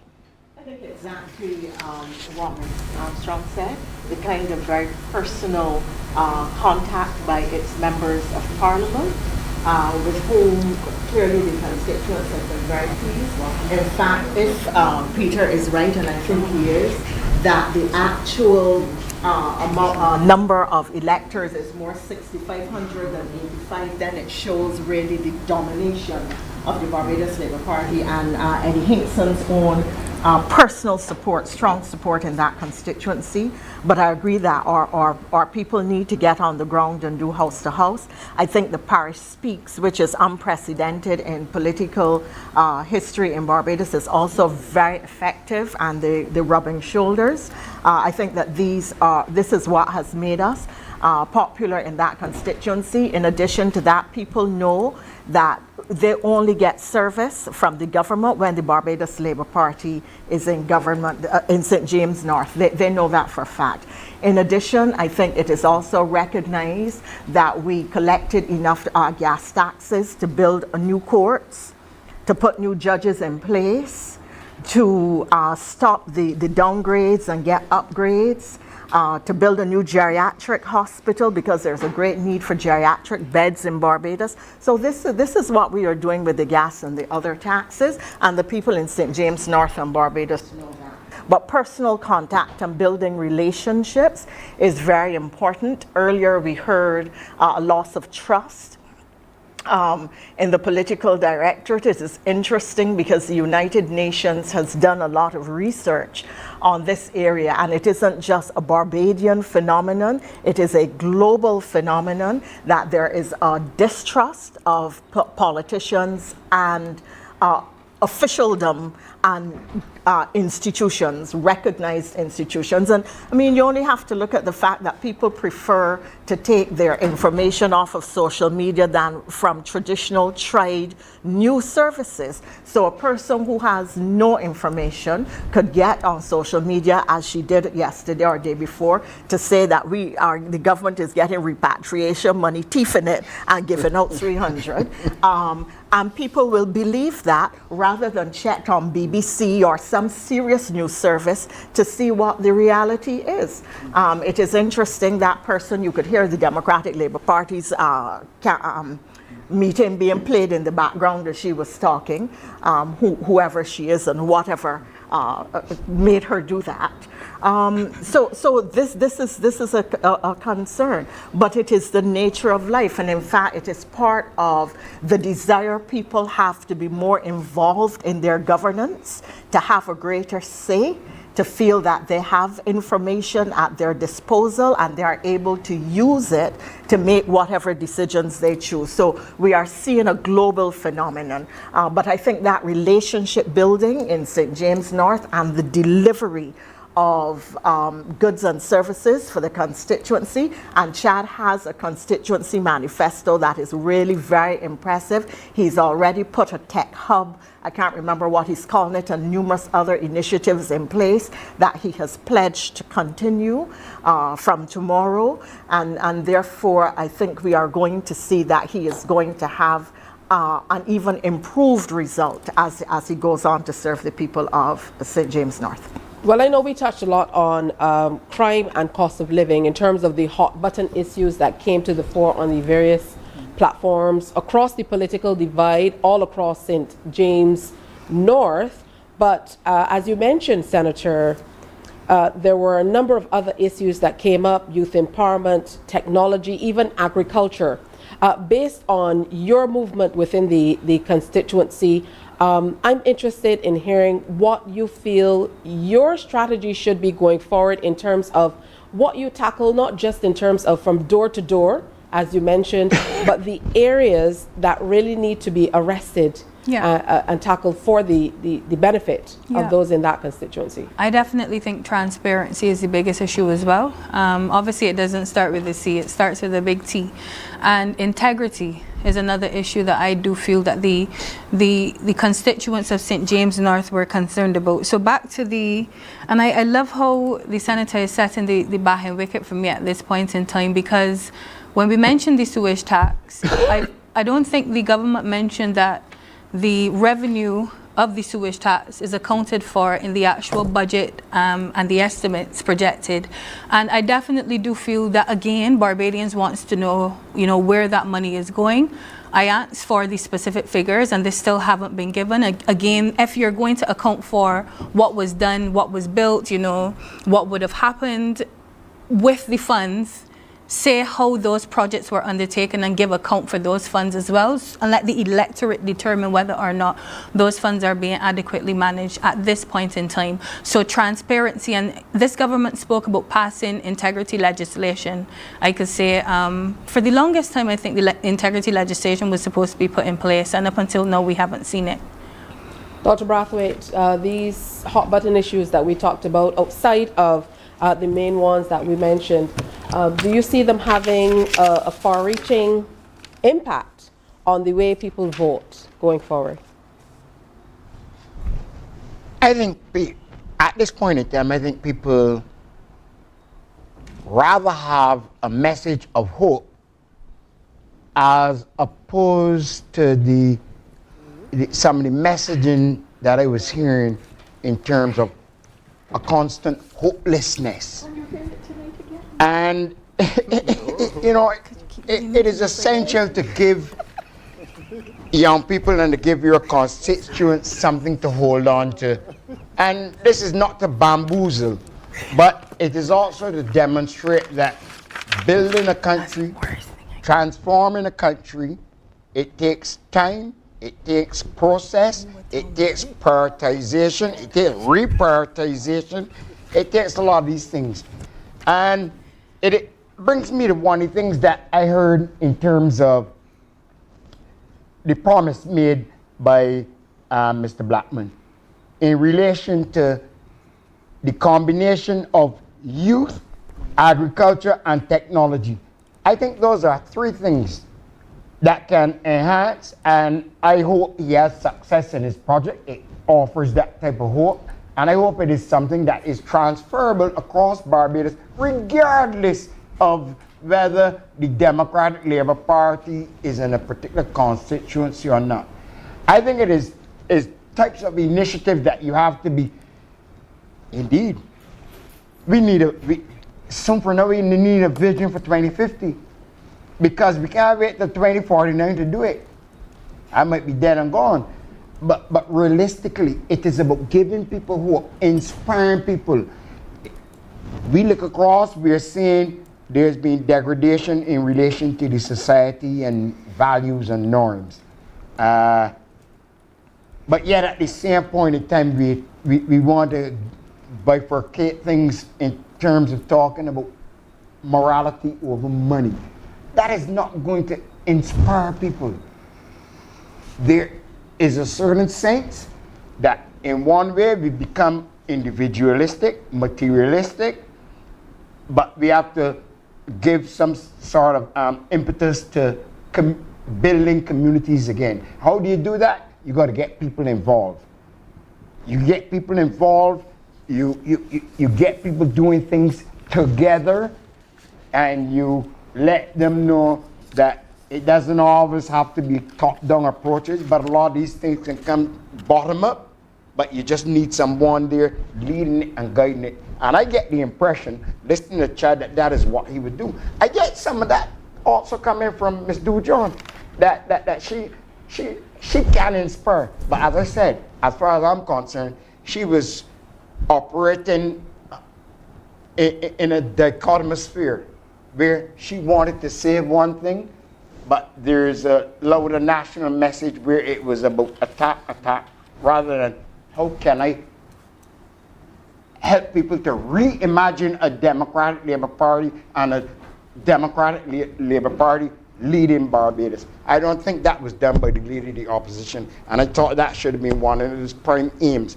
certainly if he's calling it a national referendum. With just about 6 minutes to go before 10 o'clock, I don't know if it's okay for me to say I'm disappointed to hear we still have no numbers, but we certainly are drudging on outside. This is all coming your way with the compliments of great health works. That is the only way we're on the air tonight, so we thank you know, that sponsor very much for being able to bring this broadcast to you across the stations of the Caribbean Broadcasting Corporation. Now, remember that the chair said, though, that they're counting 4 boxes at a time.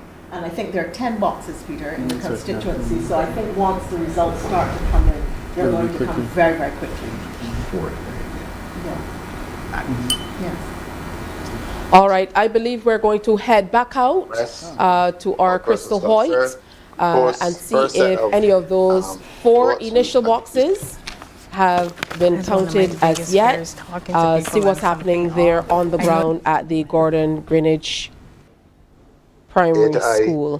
All right, so we see some action happening. Crystal, what can you tell us? Hi, Tisha. Results are coming back from the first few boxes here at the Gordon Greenwich Primary School.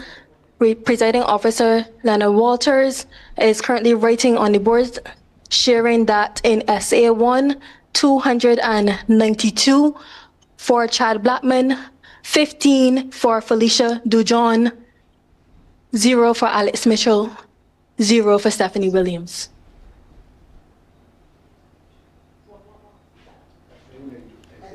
All right, so Peter, just some very preliminary results coming in. We're going to stay with Crystal for just a bit as the returning officer continues to write those numbers in. Oh no. 17. It's too large already. The first one. All right, Crystal, if you can summarize what he said for us. We missed what he said on this end. You don't have the best writing, guys. 38. 2. It's also part of one box, not a full box. It's already lost. The margin is too big. 238. Okay, so Peter, you are highlighting this is a part of one box. Okay. Let me finish this. Okay, for SA1, A to H, we had Chad Blackman with 292, Felicia Dujon with 15, Michelle got no votes, Williams got no votes. They were 2 spoiled. For SA1 I to Z, 238 for Blackman, 17 for Dujon, Michelle got no votes, Williams got 2. There were no spoils. Let's see. Ooh. I actually missed the other. Oh, this is this. 17. Let's see. 2, get to 1, 6, 21. So for those of you looking on, we're just observing the numbers. 0. Williams got 2. Yeah. Spots. Being written in. 36. Wait a minute.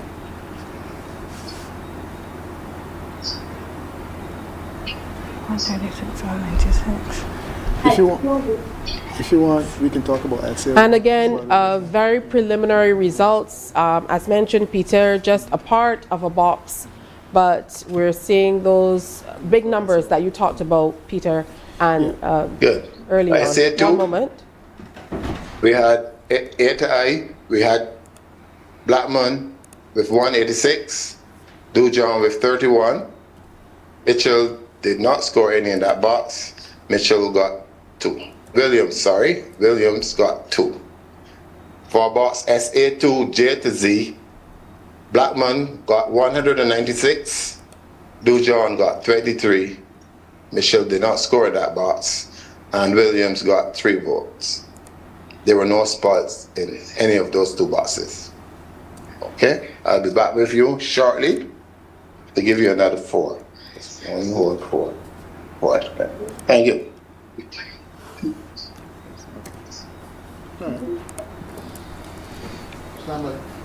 Those are the first results That's the entire box. here from the Gordon Greenwich Primary School. Chad Blackman, SA1 A to H, 292. Felicia Dujon, A to H, 15. Alex Mitchell did not score, did not vote. account for any votes. Stephanie Williams, 0. There were 2 spoils in this box. 238 for Chad Blackman in item 2. Felicia Dujon, 17. Alex Mitchell, 0. Stephanie Williams, 2. In essay 2, A to I, 186 for Chad Blackman. Felicia Dujon, 31. Alex Mitchell, 0. Stephanie Williams, 2.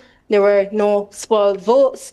J to 2, 196 for Chad Blackman. Felicia Dujon, 23. Alex Mitchell, 0. Stephanie Williams, 3. There were no small votes. There were no spoiled votes. And those are the first results from the Guarded Greenwich Primary School in the St. James North by-election. Tisha? Thank you so much, Crystal. Of course, that was J to Z in terms of the early numbers coming in. Let's hear from you, Peter. Yeah, well, Chad Blackman is in a commanding lead already, 912 votes to 86. No surprises there. Stephanie Williams is off the mark with a couple of votes as well. But yeah, there's no surprise there. My projection screen based on that is showing already a swing of 10% in favor of the Barbados Labour Party's Chad Blackman, which is pretty impressive. And if he continues on that path, he will actually perform better than Mr. Eddie Hinkson did, which is a fairly tall order. So, as I said, positive swing for him. I think that Chad Blackman is quite happy. A negative swing for the Democratic Labour Party. Our projection for the cadre's projection now would put him at about 89%. Of course, that could be moderated over the course of the night if the other results come in. But he's already shown an improvement in terms of the swing in both of the constituencies, in both of the polling divisions. Polling division SA1, the swing is in favor of his is 3.7%. That will not change because that's finally counted. Felicia Dujon is a minus 3.7%. In SA2, the swing in favor of the Barbados Labour Party is a 3% swing. The minus 5% for the Democratic Labour Party. So based on those two boxes, I'm already projecting a convincing win for Chad Blackman. He has improved on the performance of the Barbados Labour Party in both instances. And the only thing that we can perhaps comment about negatively is the voter turnout, because the voter turnout at this stage is, in both of those polling divisions, is 45%, 38% for the SA2. SA1, 45%, SA2 is 38%, that's the voter turnout. In SA1, it's actually an improvement of 5% over the previous election year. In SA2, there's a deterioration of 14% in terms of the voter turnout. But is that based on an electorate of 8,500 or yeah. 65? So I have the 65 number, but that's only at the regional level, at the constituency level. I don't have the breakdowns in terms of the polling division. Okay. So when we get to the end, then we will know how close we got to the 65%. But within the existing numbers, the registration numbers we have for SA1 will be 1256. And of those, so far, 562 would have voted, which is where I got the voter turnout of 45% from. But as time comes, we'll be able to reveal. Okay, your thoughts on these early numbers, Dr. Brathwaite? Not surprising at all. As I said, I think overall, we're going to see him at least around the 70%. I think it would probably round off there and above, 70% or above. I don't think it is an indictment, as I would say on Ms. Dujon. It is an indictment on the leadership, all who comprise that leadership, and the planning in terms of how they would work towards trying to at least get back some closer embrace with the people of Barbados. I think that is what you're seeing being reflected. Indeed, the fact that you had the best, including the senator sitting next to me, that would come out and you had young socialists speak on Chad's platform, but then you saw on the other platform, you saw, you didn't see the turnout, you didn't see the support. Even though you're in St. James North, you got to bring your party, because this is the first time that you're leading this party into a competitive arena of elections. Whether it's a by-election, you need to bring your people, you need to bring your base, you need to bring your support, you need to support the candidate. Those are missing things in terms of the Democratic Labour Party, and that is why I said I'm not blaming Mr. John. I'm going to blame the leadership of the Democratic Labour Party for not having the foresight to see what they needed to do. I'm not sure at this stage you can separate the blame. If you're talking about the party, it has to be across the board, to my mind. Your feedback on the early results? I'm quite disheartening. I'm very, very, very passionate about my party. I love my party. And again, you know, things happen. People lose. It looks as if we're about to take another loss. And all I can say is that, again, once more, a sad time for democracy in the country, but we will continue to rebuild. I don't know. I've always liked Don, and I would encourage Don not to go down that road. There's something that is disturbing about the DLP narrative now, and one of them is that democracy in Barbados is being threatened by the fact that people are overwhelmingly voting for the Barbados Labour Party. Let's be clear about something. Barbados is a democracy. Barbados is a democracy that elected the Barbados Labour Party and all the seats twice. Barbadians will not give the Democratic Labour Party an opportunity until they believe that the Democratic Labour Party deserves that opportunity. And I, as a Democrat, don't see a problem with that. And I think that this thing is not an indictment on the democracy in Barbados and on people who went out and voted overwhelmingly for Chad Black. It's an indictment on the Democratic Labour Party in a situation where the DLP has no seats. The Barbados Labour Party has all these seats. I mean, you can't even muster an increase in 1 or 2 polling divisions, and then in response to that, you say, oh, you know, democracy is being threatened by the fact that the DLP is doing so well. The people are. So that's a narrative that I have become increasingly uncomfortable with, along with this whole idea of this moral superiority that the Democratic Labour Party has, and it's immoral to vote for the Barbados Labour Party. I don't have a difficulty with the argument that you will prefer to win. That's fine. But let's not go down the road of saying that democracy in Barbados is being challenged or threatened in any way by this. I don't agree. Barbadians are voting the way they're voting because they're obviously not seeing an alternative. And that, I think, that is frightening. But it is not a creation of anybody on the panel or of Prime Minister Mali. I don't agree with that, Don. So I'm sorry, I want to distance myself from that conversation. Apparently we have more results coming in. Okay. Let's hear from the Senator. Your response. I have said before, the Dems mix up political Kool-Aid, drink all themselves, and then express shock when they get political diabetes. To say that it is the democracy is under threat is not to acknowledge that people are intelligent, that they're making conscious, deliberate decisions, that they're sending the DLP repeated messages that the Dems are refusing to get. I want to congratulate Ms. Dujon for now getting more votes in Barbados than she got in St. Lucia. I want to point out, no, it's a very serious thing. I want to point out, because this result is shocking, you know. In 2022, the Barbados Labour Party got 530 votes in this box. Tonight they got, I beg your pardon, they got 451 in 2022. Tonight they got 530. The Democratic Labour Party got 47 in 2022, 32 tonight. The Barbados Labour Party got 376 in 2022, 382 tonight. So Chad improved significantly, held the support. The Dems had 77 before. In 2022, they got 54. That is not a threat to democracy. People are not frightened for the gas tax. They went out and made a decision that they might want a strong opposition, but they do not want the Dems. And that its leader is not who they want or see as a leader in waiting, or as and they don't see the Dems as a government in waiting.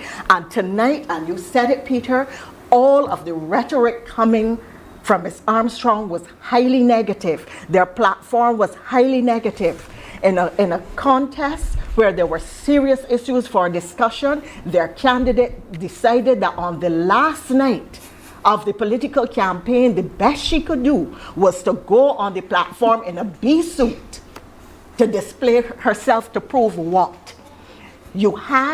It was clear that the platform was very, very weak. You had people who didn't know the difference between St. James North and St. Peter North, no such constituency. You had people who didn't know the names of the constituency. You had speakers who clearly were not giving coherent conversation or sober reflection to any speech that they were making. And then you saw other speakers comatose that would appear on the ground. The Democratic Labour Party did not present itself to the public as a serious alternative.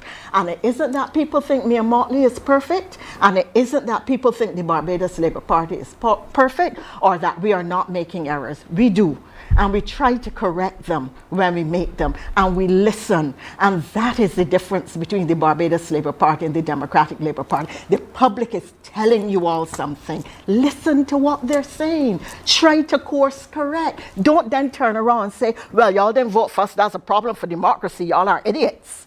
Because if you weren't idiots, we would have get your vote. Because basically that's what you're saying, and you cannot treat people with that kind of contempt. All right, now we're going to jump in here for just a moment before we allow you to respond, Dr. Armstrong. And later, may we please get into this issue about morality and money and the morality of the Democratic Labour Party versus the Barbados Labour Party, because it is clear that the public has now rejected that for yet another election. We most certainly can. Let's head back out to Crystal Hoyt, who is joining us once again from the Gordon Greenwich School. This essay 3, A to G. We have Blackman at 93.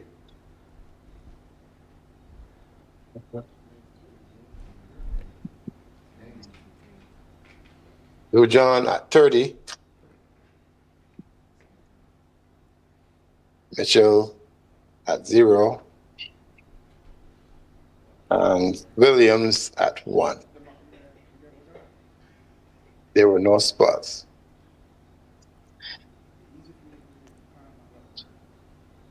At tier 3, H to Z, we have Blackman at 116. Dujon at 22. Williams at Mitchell at 0. Williams at 0. There were no spoils.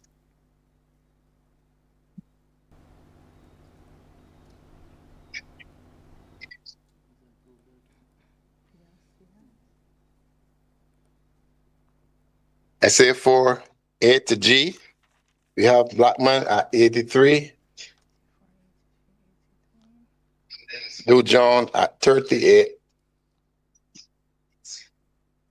Mitchell at 0. And Williams at 2. No spoils. Oh, sorry. One rejected in that box. So that's a 1.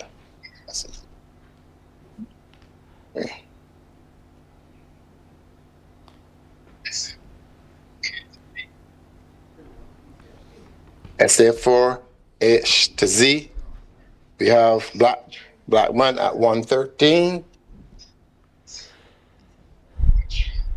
Dujon at 43.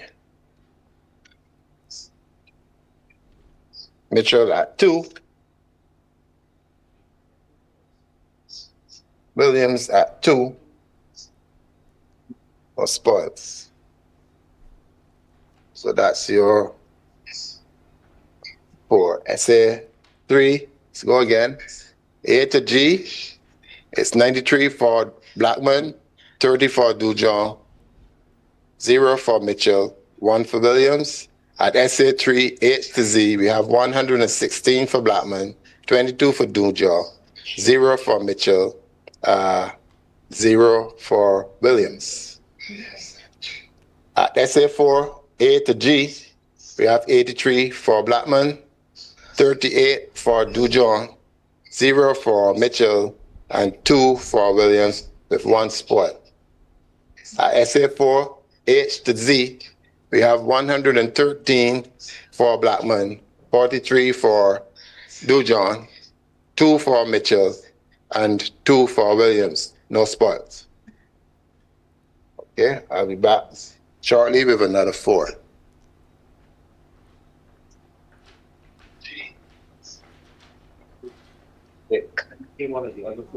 Well, there you have it. 4 more boxes with results, and I will be able to provide you with additional boxes shortly. Tisha? Thank you so much, Crystal. Back here in studio, our panelists are most certainly making their notes to be able to keep up. I know you're probably making your notes at home as well. I'll start with you. Yes, what I can say, Tisha, is that, in my short moment of reflection, I can accept, Peter's criticism indeed. And the truth is that it was the people's choice within St. James North.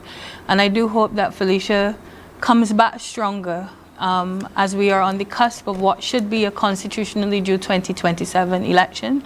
I know the Democratic Labour Party is very much committed to continuing the fight of the opposition in this country.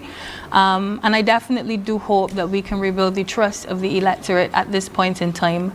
Again, the issues that were presented tonight are issues that still need to be forthcoming within the country, particularly with respect to the transparency and integrity that we would have asked for. And we do hope to see that Integrity Act pass soon so that public officers will be made to show, specifically where, expenditure, income, revenue, everything that the government lays on the burden and lays at the feet of the tax-paying citizens in this country. We do hope that we can see more forthcoming information in time to come. Peter? Yeah, okay, next 2 boxes are providing a similar trend. Let me say that the overall swing analysis is the same, and it is still positive for the Barbados Labour Party. We're still seeing 80% or more support level. That's the projection that we're making at this stage. And in those boxes, SA3, the Barbados Labour Party had a 2% swing, an improvement over the previous election. In SA4, interestingly enough, there is a deterioration of 3%. And I think that this will be the first occasion that Chad Blackman has deteriorated in terms of his support level. So we have a 3% swing against the Barbados Labour Party. And interestingly enough, the corresponding swing for the Democratic Labour Party is actually only a 0.05% improvement, which essentially means that in this instance, the increase or the deterioration for the Barbados Labour Party was shared between the Dems and the 2 third parties, or the third and fourth party, which is consistent with the analysis that was given earlier, suggesting that the Dems' support was being split. And we saw that in SA4. So the first box that Chad Blackman didn't do better in, you're basically seeing that deterioration being shared by Alex Mitchell and Stephanie Williams. Interestingly enough, it's the first place that Alex Mitchell actually got support. As far as the turnout in both of those are concerned, we're seeing a turnout of 34% in both, and in both instances it's a deterioration over the previous election, -8% and -15%. But then that is taking into consideration the inflated number and not the revised number. So so the Democratic Labour Party has actually had a marginal improvement in SA4, which is a seat that I believe SA4 was historically Their strongest. is their strongest. Yeah. All right, we're already with it was their strongest in 2022. Right. With these small numbers, the boxes that are the parts of the boxes that are already in, we're already seeing very high numbers for the Barbados Labour Party candidate. This is what many of you expected to see coming into this particular fight, if you call it that, more or less. Your thoughts, Dr. Brathwaite, generally on these numbers, seeing these numbers so early on? in the count? Not surprised with these numbers, and it is consistent. The Barbados Labour Party, and that was a sign when you see SA1 and SA2 improve, because they're traditionally our strongest boxes in that constituency. And even though in this last box I came in SD1, where Chad dropped off a bit in terms of any sense of improvement, it has traditionally been one of the boxes that the Democratic Labour Party would do better in. Put it, even when they lost, it tends to be their best box. So things are running consistent, and I say, and I acknowledge the sentiment passed that the participant received more here than there. Notwithstanding, I think is an indictment on the party itself and the leadership of the party. You cannot damage your, if your image was damaged because of the harpoons of the Barbados Labour Party in 2018 and 2022, you cannot come and then take the harpoons out and stab yourself. You will kill yourself. And I think that is what we're seeing. A lot of self-inflicted wounds by the Democratic Labour Party, particularly after the crossing of the leader of the opposition. And if you're a serious member of the Democratic Labour Party, and this is not to impugn the leader of the opposition, but if you're a serious member of the party at any level, you have to question, you have to do an analysis.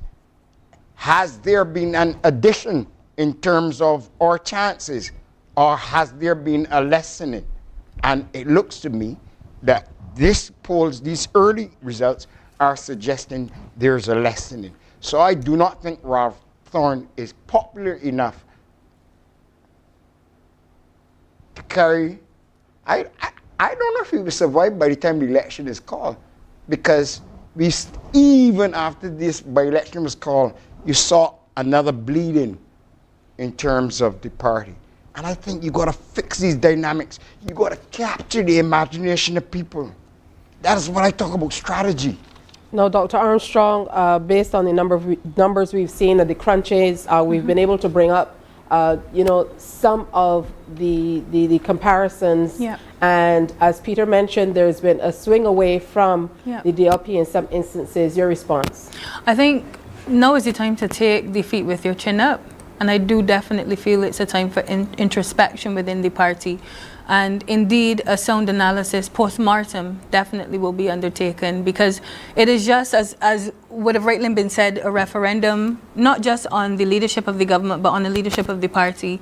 And I think that if we don't go back and listen to what the electorate in St. James North have told us, we will be doing a disservice as it relates to becoming the alternative government in this country at this point in time. Now, this is a small reflection of what we would see on the national scale, but what would that introspection look like as you move forward on your path to Parliament for the Democratic Labour Party? I think in my capacity as a researcher, I definitely do feel focus groups are needed. Focus groups within the party, but equally focus groups within the community.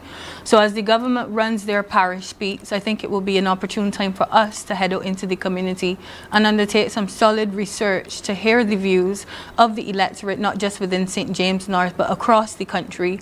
And I do feel an evidence-based approach at this point in time is our way to, because we have rebuilt and we are rebuilding, but it will definitely lay a solid foundation for us moving forward as viable candidates and a viable government in the near future. But it is time to take this defeat with the chin up and move forward. Now, I posed this question to Senator Thompson, and Peter said he thought it was a little unfair, so I will balance the scales and pose the question to you as well. Based on the figures we're seeing and what's, the patterns and trends, what do you think the Barbados Labour Party has done, if anything, right? I think they ran in a strong seat. to be perfectly honest. And Peter rightfully said it. Historically, for the last 34 years, the seat has belonged to the Barbados Labour Party. I think it probably, in reflection again, and I would always want the Democratic Labour Party to win, and I will always speak of the Democratic Labour Party winning, because what is your party if you don't believe in it? But in reflection again, I definitely do feel with it being a stronghold of the Barbados Labour Party, it may have been insurmountable for us to climb that mountain at this point in time. But I do know Felicia is a fighter. And I do think from tomorrow she will be back on the ground again. It is time, as I said, to win over the hearts of Barbadians. We still have time to continue our path towards the steps of Parliament. I do believe it is possible for my party, and I definitely do think that we have to push ahead at this point in time. Now, Senator Thompson, we heard this repeated numerous times on the campaign trail, from the Prime Minister to the last representative for the area, Edmund Hinkson, in terms of not necessarily counting your eggs before they hatch. They talked about making sure about the ballot boxes not starting at 6 o'clock with any votes in them, and I feel did not take for granted that you needed to continue to pound the pavement, even though you know, this has been a strong seat for the greater part of the last 30 years or so. What's happening within the camp at this time, to your mind, based on what you're seeing? If I may, I think that the Democratic Labour Party has to ask itself why its own supporters are not voting. Why it could not, and George said it repeatedly, Dr. Brathwaite, capturing the imagination. Why are they not capturing the imagination of people who are core Democratic Labour Party supporters? SA4 tends to be their strongest box. Their performance in even that box is down over the others. You have to bear in mind that during the course of the campaign, the Democratic Labour Party really is clearly fighting very hard not to win. And it was good to see their representatives flip her narrative, because at the beginning she was confident of victory. But I hope that the rest of the party is willing to learn the lessons, because only one or two might be. Let's face it, you had them saying this was a referendum. It is. We are seeing the results of the referendum, but equally, it wasn't just a referendum for the Barbados Labour Party, it was one for the Dems. What does it mean now for the Democratic Labour Party, given the numerous parties it is now split into? And what does it mean for its leadership, knowing that this leader was not a popular leader to begin with? You cannot forget that during the course of the campaign, you had a candidate on the radio upset, indignant, hurt, embarrassed, distressed, that she found out that she would no longer be the Democratic Labour Party's candidate. She heard it on the radio. Tricia Watson said she learned that she was fired from the Senate in the news. How do you treat people like that? How do you do it? Without even basic courtesy to professionals who carried your banner? And Demott, Renette Demott, I think her name is, I'm sure, Renette Demott, yeah, Renette Demott, asked a pertinent question. She says, if they will not follow the constitution of the party, will they follow the constitution of the country? These are deeply, deeply troubling indicators of what is going on within the Democratic Labour Party. You talk about rebuilding. The Democratic Labour Party is still running on the legacy of a dead Errol Barrow. Even poor Dujon was on the platform saying that she get secondary, tertiary education because of Errol Barrow. Poor girl. I mean, that's utterly ridiculous. The truth is, the Barbados Labour Party had to return the tertiary education that the Democratic Labour Party took away. So something is wrong with their narrative.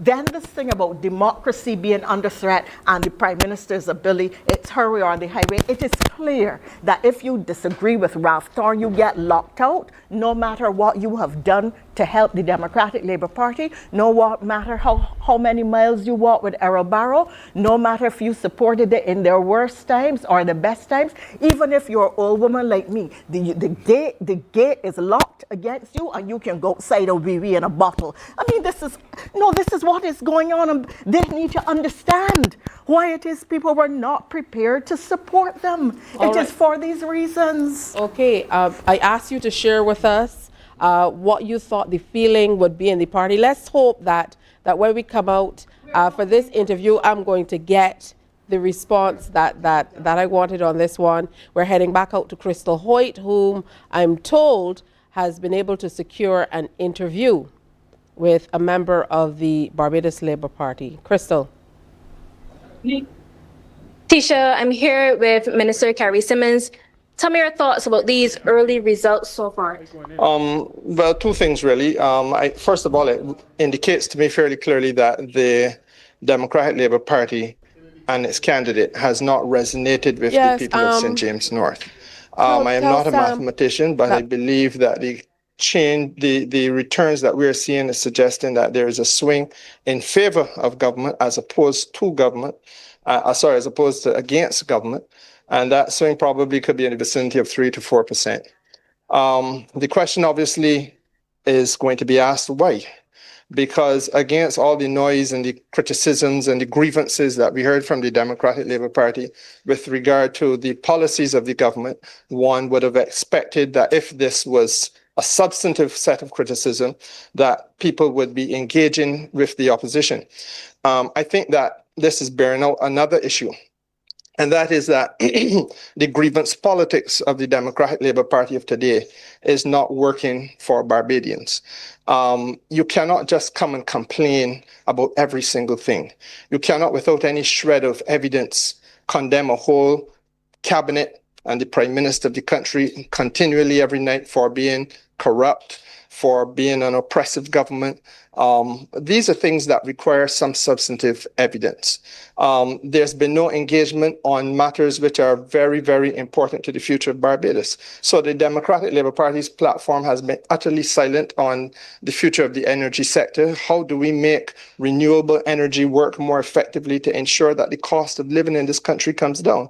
But in the absence of that, they say, oh, the cost of living is high, as though that is the be-all and end-all of it, when the cost of living is an issue in the United States itself.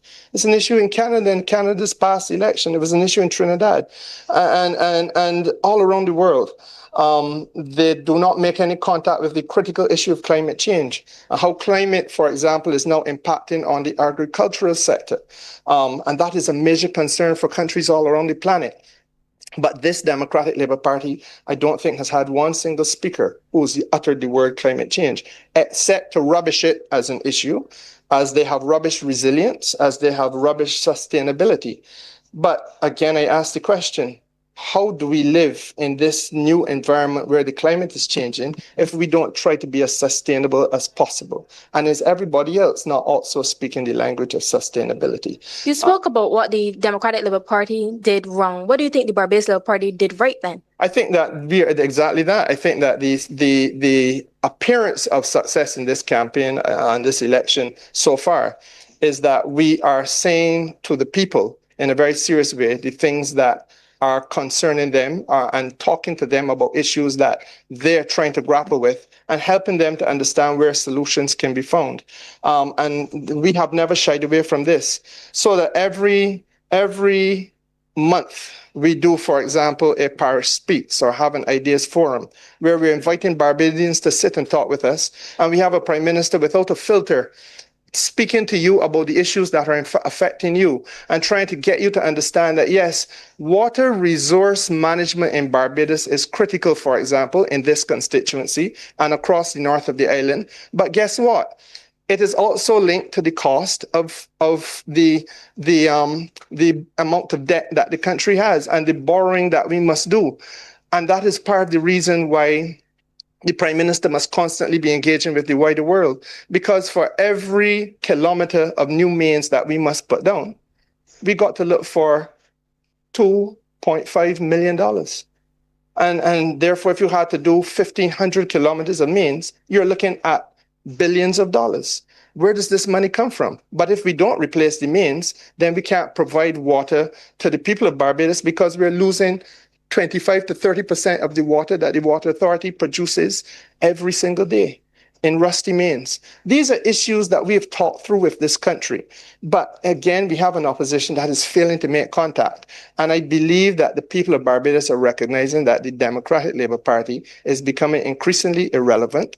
And you are seeing that in the fall off of their support in many of the boxes that you are going to see come back tonight. In the box that I canvassed in Trents and so on, I believe the results are going to be very similar. And it is a sad thing because it is placing an increasing burden on the people of Barbados now to be their own opposition, because there's no main opposition party which is credibly putting a case before the country. Minister Simmons, thank you for making time. No problem. Thank you. Well, there you have it. Minister Simmons here at the Garden Greenwich Primary School. We'll have more results for you soon. Tisha? All right, thank you so much, Crystal, holding it down for us and speaking there with those at the counting station. Peter, I know that you wanted to get into some of the figures. We have some comparisons that we can share with our audience. Yeah, so I just thought it would be useful to give the audience that's viewing an opportunity to see the kind of information that we have to get a review. Basically, we're looking at, well, at this point in time, the state of play is 1317 votes to 219 votes to 2 to 11, which is, one could say, well, certainly if you were to look at it in this way, right, you're seeing it here on the screen, so there's 85% versus 14%. To Dujon, and then of course we have the other two candidates who would be on 2 votes and 10 votes respectively. So that is the state of play as it stands now with 4 boxes in. We can also look at the electoral swing overall, which is an interesting point or point of interest. The Democratic Labour Party is on a minus 5.2% swing. The Barbados Labour Party is on a 4.3% swing.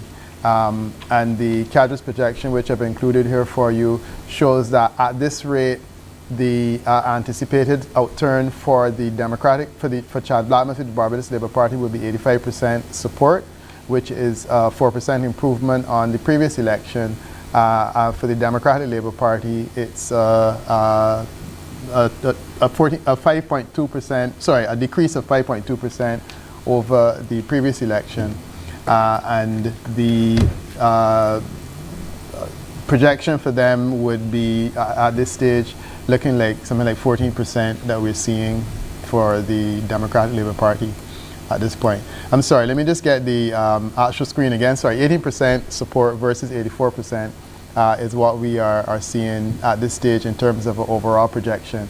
The projection ultimately takes the swing within a polling division and aggregates it over the course of the entire election in that constituency, so we can get some idea of what the projection is likely to look at. Over the course of this time, we can expect it to be moderated, and it might come down, but this is where we are at this stage. Okay, let me jump in here, Peter. More results are coming in. Let's head back.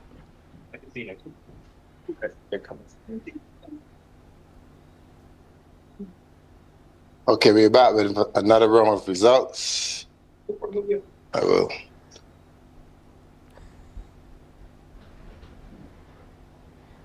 We'll put that way, squeeze up in there. All right.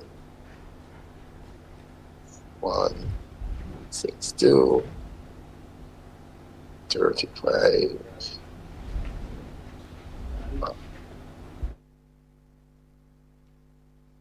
So you can see presiding officer, Mr. Leonard Walters, currently writing in the results. Chad Blackman, SB1, A to H, 162 votes. Felicia Dujon, 35. Alex Mitchell, 1. Stephanie Williams, 1.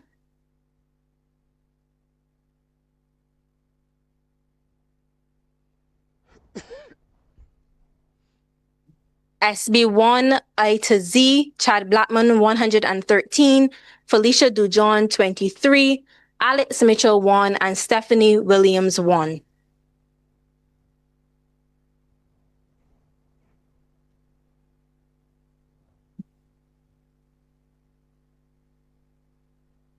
SB2, Chad Blackman, A to H, 135 votes. Felicia Dujon, 12 votes.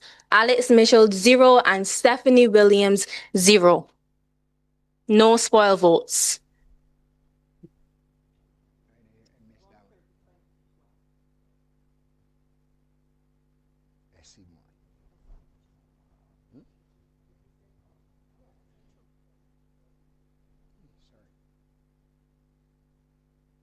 SB2 I to Z, Chad Blackman 157 votes, Felicia Dujon 13, Alex Mitchell 0, and Stephanie Williams 0.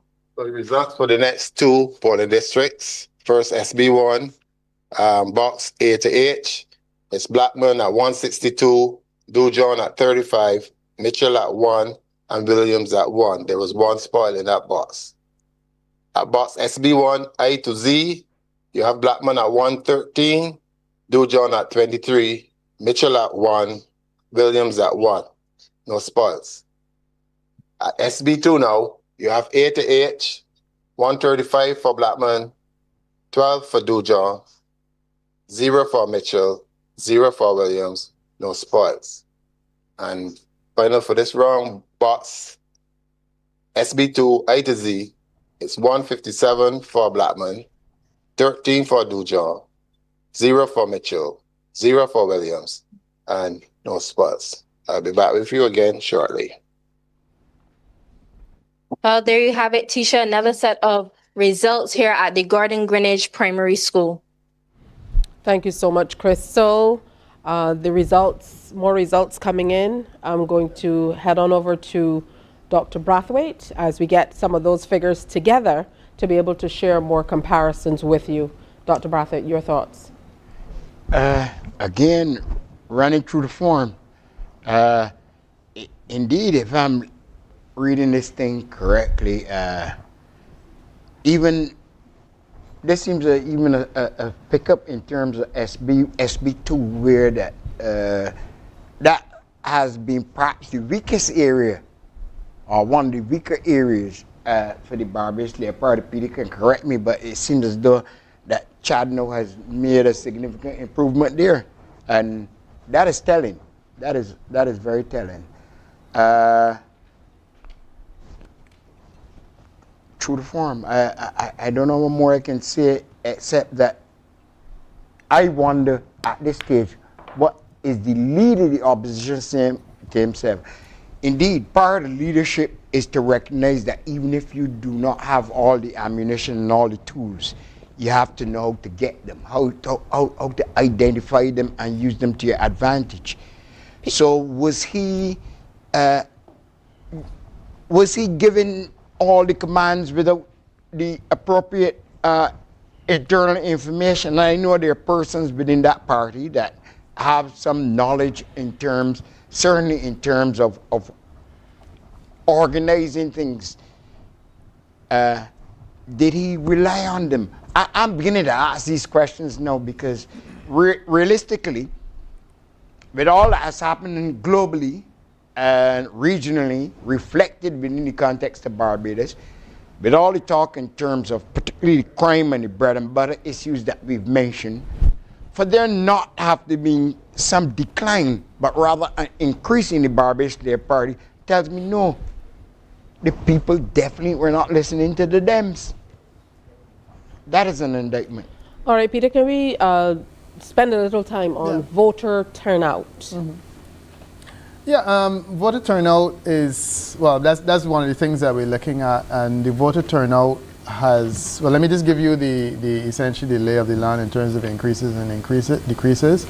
In terms of the polling divisions, we've seen voter turnout increase in SA1, a decrease in SA2, SA3, SA4, and now we're seeing an increase in SB1, and an increase in SB1 and essentially neutral in SB2. So the voter turnout has moved, I would say, more significantly in SA4 down, but otherwise it's more or less holding.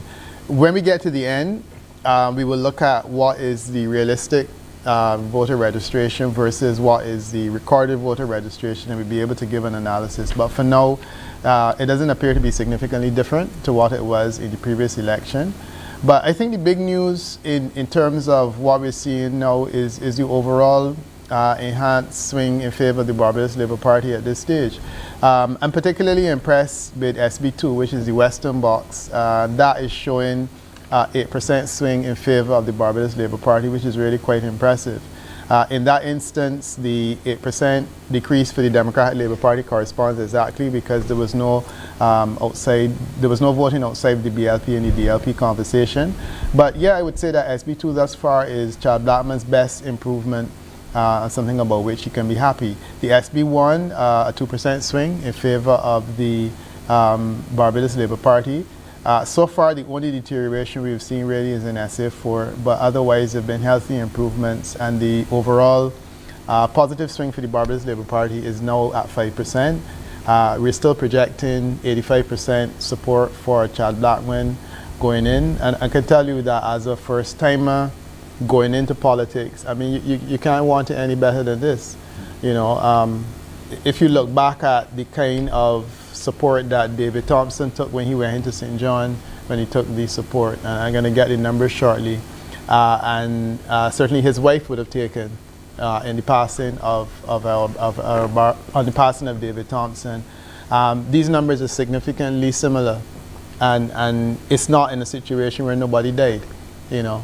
So normally you would expect this kind of a reaction where someone dies and there's a voting loyalty, a sympathy vote, so to speak. That's not the case there. I mean, to the best of my knowledge, Eddie Hinkson is alive and well, and you're still getting this level of support for Chad Blackman. So I think he can give himself a pat on the back, having done reasonably well as a first-timer going in, and recorded impressive swings in favor in a situation where a seat this strong should not really improve. Theoretically speaking, it should not have really improved if we look at the theory as we understand it. Would you say that this voting pattern is customary based on established norms, what we're seeing? I would say no. No, I would say no. And as I said, I looked at, certainly I looked at the by-elections that we've had. And essentially there are two types of by-elections that you have. By-elections where someone dies, and what you can say is optional by-elections. The reality is that most of the by-elections that we have had in Barbados have been by-elections where the representative has died. Interestingly enough, before these two, I would say the last optional by-election that we had was when Prime Minister Motley's father decided he didn't want to be in politics anymore, and he stepped out. In that instance, Billy Miller won the by-election fairly easily, and I think that her numbers were comparable to his. But all of the elections that we have had after the by-elections have usually been when someone died. When Arabara died, when David Thompson died, when Tom Adams died. And in all of those instances, and I think we had one where Maxwell was deemed ineligible to run as a candidate. But in all of these instances, you know, you would normally see a sympathy reaction that essentially puts the incumbent, the person coming in a better position than the individual who left it. But we've not had a lot of optional elections. The last one was St. George North. That was a COVID election. And I think that the reduction in participation was significant. The voter turnout was down over 2018. And I think that the support level for the Barbados Labour Party also fell. This is a far better performance, and what it says to me is that the BLP seems to be back to its old pre-COVID self, and the post-COVID or the COVID realities of people saying, I'm not going out to vote because it's just too risky, didn't seem to manifest itself on this occasion, and as a result you're seeing an improvement. So I would say it's uncharacteristic. With that said, Dr. Armstrong, you know, how do you reconcile the support that you're seeing decline from the base of the Democratic Labour Party? Yeah, I think our voters are traditionally emotional. And as I said, I do get quite emotional about the party, and I think it's the same sentiments that our voters share. So it's much like a family, you know, when there's a disagreement, everybody gets really, really personal, and, you know, until somebody comes and makes amends, it'll be very difficult, I think, for us to really regroup. But I can safely say that I am committed to that cause. I can safely say that I am committed to going into the constituencies to find out what is happening, and I do feel as if it is high time to lend my expertise to my party in that area. But yeah, there's nothing that can be said right now to, even begin to cushion the blow that we have felt at this point in time. And from here on, it's just a matter of rebuilding and reconnecting with our supporters. Senator Thompson, what are the lessons to be learned here? First of all, that the anti-Mia Mottley rhetoric really now has to end in the Democratic Labour Party, because the public has now rejected it in consecutive elections. This notion, I spoke to the morality issue earlier, that they're engaging in the most immoral, behavior that is not ethical or moral, locking out people, acting unconstitutionally and so on, and then trying to run a morality campaign. It's absolutely ridiculous. It resonates with no one, especially when you have had a former minister who has been convicted in relation to issues of this sort. You cannot then be accusing other people of corruption. There is the fact too that and I want to make this point, and at the beginning of the night, the representative of the Democratic Labour Party was confident, and one of the things that she said was the sort of feedback that they had been getting. The first election in which I canvassed was in the 1970s. The first election in which I ran was 1991. I learned something that the Democratic Labour Party, particularly inexperienced candidates and canvassers, need to know. When you Barbadians are polite, respectful people, there are very few people who will tell you first, mistress, I say, damn, you better left my door, or you can't get nothing in here, or whatever.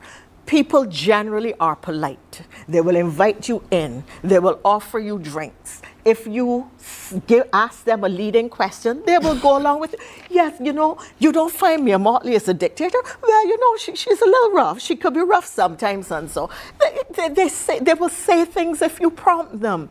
What you must not mistake is criticism for support or votes. The fact that people criticize the Barbados Labour Party, they will vent about things that they're not happy with, but that doesn't mean that they're supporting you. And unless you are able to transform discontent or criticism into actual votes, then the fact that people are venting is not to be mistaken for the fact that they support you. Equally, if you get on the radio every night and tell people things like, well, if you get a digital ID card, something gonna go very wrong with you. This is what they're going to use to the boogie people come in and whatever nonsense they said. And people get a digital ID cards. Absolutely nothing goes wrong. You use them in the same way you use other ID cards. And I could give several other examples. If you keep saying things that people can prove you to be a liar. So you say Mia Mottley is a dictator. While the clear dictatorship is at George Street, you are on the radio every night criticizing her. You have BLP TV criticizing her. You have Weeks. You have Franklin. You have McLean. You have all kinds of people on the radio, on TV, on social media, in chats, saying the most vile things about her. The public sees the woman every day. They know who they're dealing with. They know that she says things firmly when she has to say them, and she'll laugh and make a joke with you. The notion that democracy in Barbados is dead, or that there is no freedom of speech, or the Prime Minister is bullying people, and you can't say what you think, is absolute rubbish. All right. And that is what people are telling them here. Stop talking nonsense. Thanks, Thompson. I'd like to say again, the Democratic Labour Party and its canvassers do not go to constituents speaking about whether or not the Prime Minister is a dictator. Please, let's just we got messages from the houses. Let's just put that aside. Now, I've heard the good senator mention the first thing you have to do is face the facts. I've heard the good senator, and I've let her speak, mention the Constitution on 2 occasions. Presently, this government has not brought a constitution back to this country. So I think making reference to the constitution at a time like this, Senator, you have had your opportunity to speak. I asked for the figures earlier with respect to the sewage tax and with respect to the taxes at the pump. You have not given us an answer. Please, you have spoken and you have had the floor, you have had your time. Of course, the government owes the citizens of this country a constitution, and I have allowed you to sit here and showboat, and rightly so, you have had a victory. Kudos to you and your party. But after May 21st, after tonight, Barbadians still have to wake up tomorrow, pay bills, go to work. You mentioned the increase in wages, but it was an increase in a daily rate, which means that businesses can cut the hours of workers in this country. Please, Senator, you have had your time to showboat. The election is done. You have won. Congrats to you. Let us get back to the real issues facing Barbadians in this country. We want to know about the revenue. Same narrative, the same lines from the campaign that people just made a decision on. But Senator, you haven't given us the figures. This is the thing. I spoke about integrity as well. I spoke about the integrity legislation. You have not spoken about that. The Barbados Labour Party promised us integrity legislation, Senator. Legislation was passed. I think we have to bring back a little bit of order to our discussion. Obviously, it's understandable in terms of where the conversation is going, but we definitely want to allow everybody to speak. For you, though, we talked about the lessons definitely to be learned. You talked about introspection. Definitely. For those people who are still supporting the Democratic Labour Party, what is your message to them in terms of holding strain, as Bajans would say, and hanging in there? I would say to take heart. You know, a smooth sea never made a skillful sailor. You know, these are difficult waters that we're navigating at this point in time. As a party, as a country, we've seen the economic issues. Politically, we see the issues within our party. We understand. My question is, how do we move forward as a country? Now that the Barbados Labour Party has demonstrated its continued power, how do we move towards a path of peace in this country? And I said it last night. How do we, even as we speak so emotionally about our party, because I am just as passionate as the senator about her party as I am about mine, but how do we move forward now? You know, and I think for us as a party, as an opposition party still, until the next election is called, we will have a stronger opposition then, but still as an opposition party now, we have requested certain figures. I know the senator is in a position to get those figures, and I think it is still the charge of the Democratic Labour Party to provide an opposition in this country, and I would like the figures so that we could tell our citizens exactly how the taxation, how the money is being spent, how it is impacting us, and know that, you know, Chad will soon have a seat in the lower house. You know, how does he intend to bring this transparency to the electorate? All right, let's head back to Crystal. We're told that we're heading back. Crystal, what can you tell us?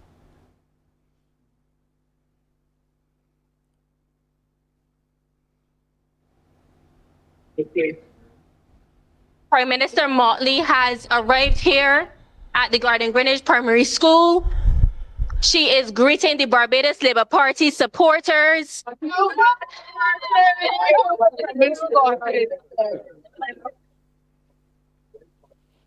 Edmund Hinkson is also here. As you would recall, he resigned from this constituency, triggering this by-election. And they have both come down to the Garden Greenwich Primary School really to get a first-hand look as the final 6 boxes come in here. Crystal,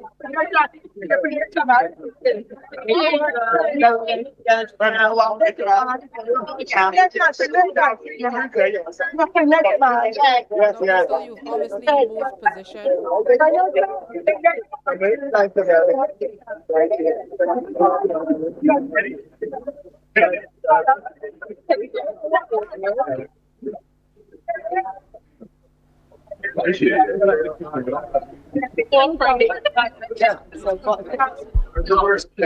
Prime Minister Motley taking some photos with supporters.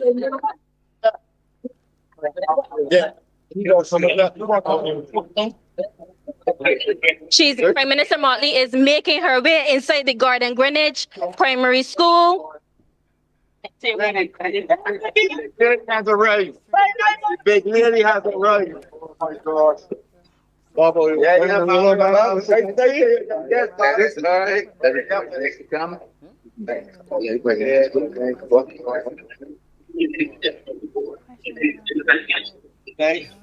very much. Barbados Labour Party MP Colin Jordan for St. Peter is also with the PM.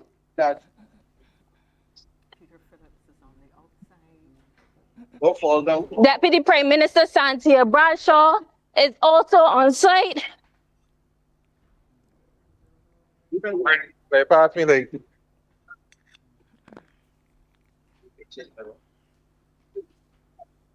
Chad Blackman, Barbados Labour Party candidate, has arrived at the Garden Greenwich Primary School, here embracing Deputy PM Santia Bradshaw.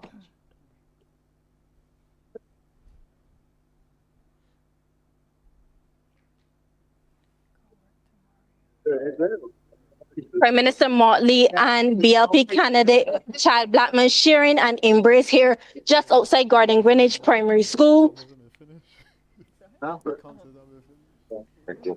as they await the final 6 boxes.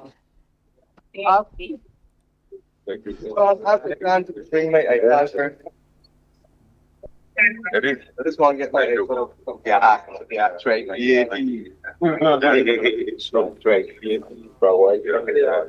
Barbados Labour Party candidate Chad Blackman and Edmund Hinkson,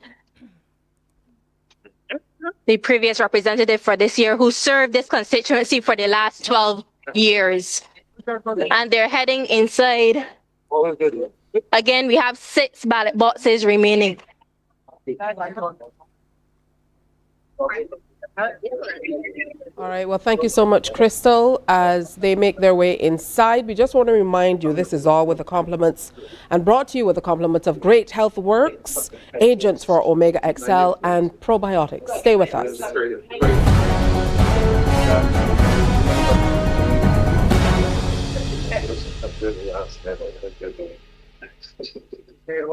Does your stomach flare up when you eat certain foods? Do you experience bloating, gas, cramps, constipation, or irregularities? Then you are not alone. Probiotic XL is unique and is scientifically formulated. It supports healthy digestive and immune functions. Probiotic XL can help fix the way you feel. It helps your body back to a healthy balance. Available from pharmacies and health stores island-wide. Pick yours up today and get back to feeling great again. From Great Health Works, the makers of Omega XL, comes Strong Heart. It's a natural dietary supplement made with Omega 7.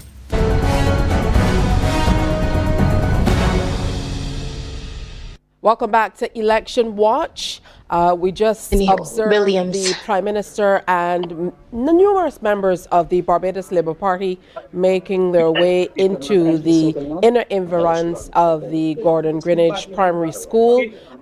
We have a number of boxes left. I believe there are 6 boxes or so left. We have some results in as well. So here is a view of what's happening in real time at the primary school. The candidate for the Barbados Labour Party up front with some of the other members. Of course, as our team switched positions, you could see how things changed in terms of numbers coming in. Let's take a peek now at some of those numbers if you're just tuning in. Let's take a peek at some of those numbers that we would have shared with you before in terms of comparisons with the figures as they came in.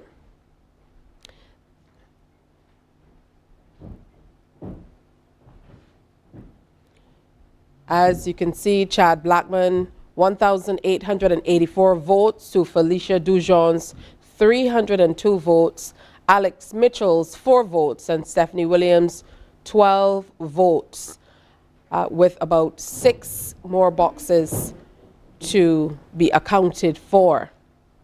We also saw a number of interesting improvements in favor of the Barbados Labour Party as compared to a swing away from the Democratic Labour Party, which we had discussed. Now, coming up tomorrow on Q100.7 FM, we continue the conversation with Peter Wickham, of course. He will be on. So at this current time, 85.6% of the votes. Let's take you back to the counting station at this time where there's much more happening.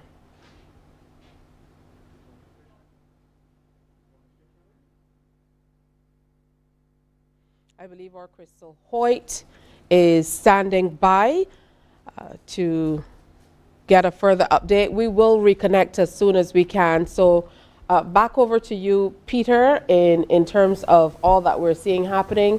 The Barbados Labour Party, they've moved in their numbers. Yeah, and you know, it looks as though I haven't heard a concession. But okay, hold on one moment, Peter. Let's go back. Let's see if we can figure out what's happening here on the ground. I can talk now. I can talk. Okay. Prime Minister Motley here getting her account of the votes, the different boxes that have been called so far. As I mentioned earlier, there are 6 outstanding boxes, but she's getting her personal account of the boxes that we have in hand so far, and they're doing their counts here. That's what you're watching now. PM Motley, Barbados Labour Party member Colin Jordan, Minister Kerry Simmons,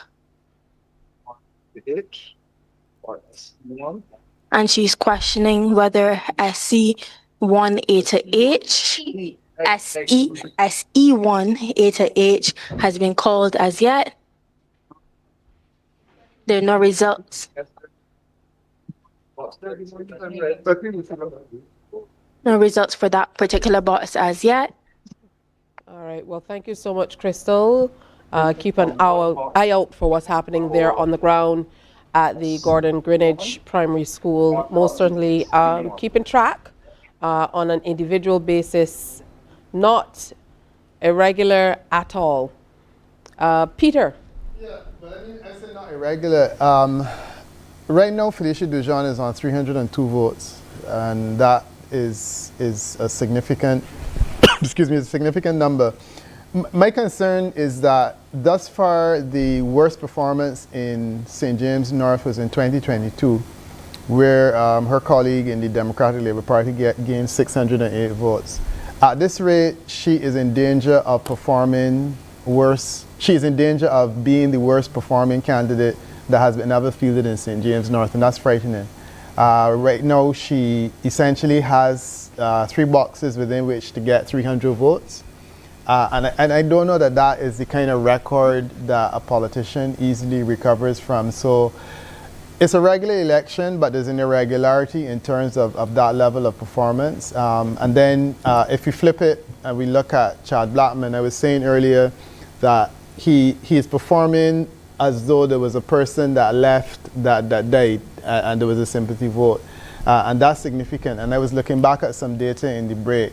So in the St. John 2011 election, actually Mara Thompson went in with 89%, which is what he's very, very close to going in with now at this stage. And she had a 5% swing on her husband's performance after he died. St. John in 1987, David Thompson went in with 89%. He had a similar swing to Arrow who passed away.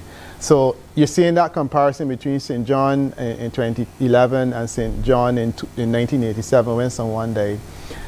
The St. Thomas result, though, was slightly different in the sense that we had 2 by-elections in St. Thomas. The optional one, which was in 2002, and there we saw a deterioration in Barbados Labour Party support, 8% deterioration. And then you had the 1985 St. Thomas when Tom Adams would have passed away and had to be replaced at that point in time with Cynthia Ford.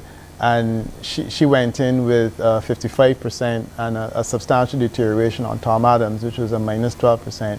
That was a very unusual election, but in a sense that foreshadowed what was to come in 1986, because in 1986 was a huge landslide, and I think that we saw the dimension there. So just to give a sense of the comparison in terms of by-election, it's definitely behaving more like a by-election after someone has passed, as distinct from one of these optional by-elections, like when the St. Thomas MP was replaced, and also the one that we're seeing now.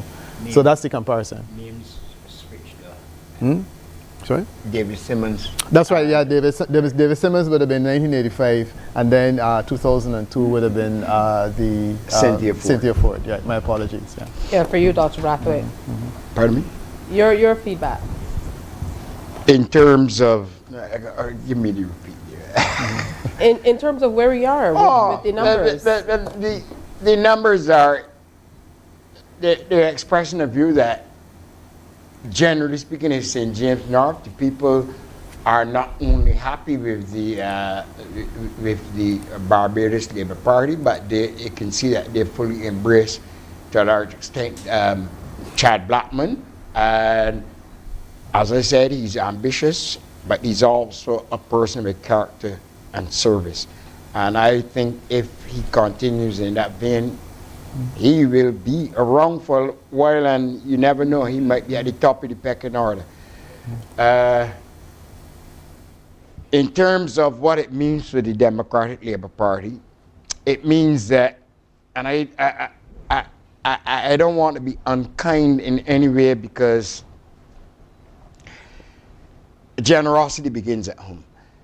I think the people in the members in the Democratic Labour Party, and I suspect they will have a conference in August, I think they really need to sort out themselves. Indeed, I would suggest that they'll find someone 35 to perhaps 45 years old that has a vision for this country and want to see where it would be in the next 25 years. Someone who's willing to listen and to recognize that you can't do it all yourself, and you certainly don't have all the answers, and you get the right people on your side and willing to support you, and they look to ready themselves. They're going to compete in the next election, but ready themselves with that young person. Persons my age and above, we are on our way out, however we look at it. And if we still want to pretend that we have the answers when we see the changes going on and we're not listening, we're going to run into trouble. And I think these numbers are telling me that is what occurred.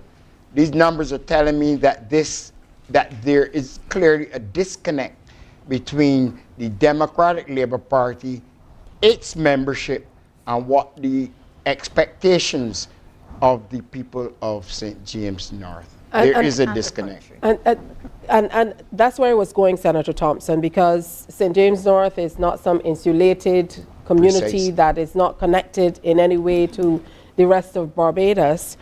What do you believe this says about the population generally, and how people feel about voting, the parties, and generally what's happening in the realm of politics here on the island?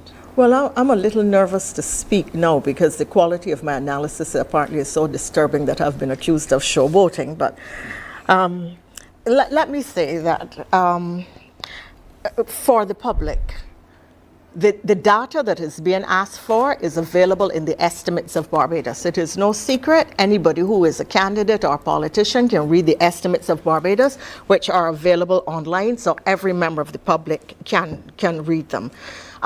There is a Constitution of Barbados.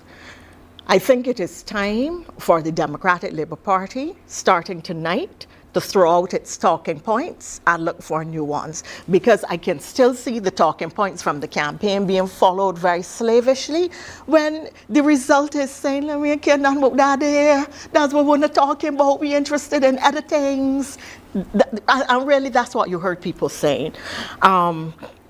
In relation to the future, I think that is a great question. I would start by saying, one, the Democratic Labour Party has to ask what its future is. It has to ask how it can course connect. It has to ask what lessons it is being taught that it has ignored. What are the narratives that it is running that have been rejected, that they too need to reject and move to new ones. The Barbados Labour Party, I too am emotional about my party, but I'm more emotional about Barbados. And I want to see an opposition that shows up for an election campaign, that puts serious issues in a serious way that can excite the imagination, to use Dr. Brathwaite's expression, of the public. So I want to see a strong performing opposition. That has nothing to do with numbers, it has to do with the quality of their presentations. I think that, and the leadership, in my view, the Democratic Labour Party has to ask itself if it has the right leader. That is a very real question that would have to be on the table tonight and going forward. But it is not my question to answer. I have a perspective, but it's not my question to answer. What I would say in relation to the Barbados Labour Party is that they need to be very careful and not allow this excellent result. I mean, they had a fantastic candidate, and I think a lot of it is personal vote. I think that it was, as the opposition said, a referendum on the government, so people are saying generally we are satisfied. But the Barbados Labour Party must not be lured into thinking that everybody is happy and all is well. There are issues that the government needs to address. There are legitimate concerns that members of the public have. Some of them were answered during the campaign, some were not.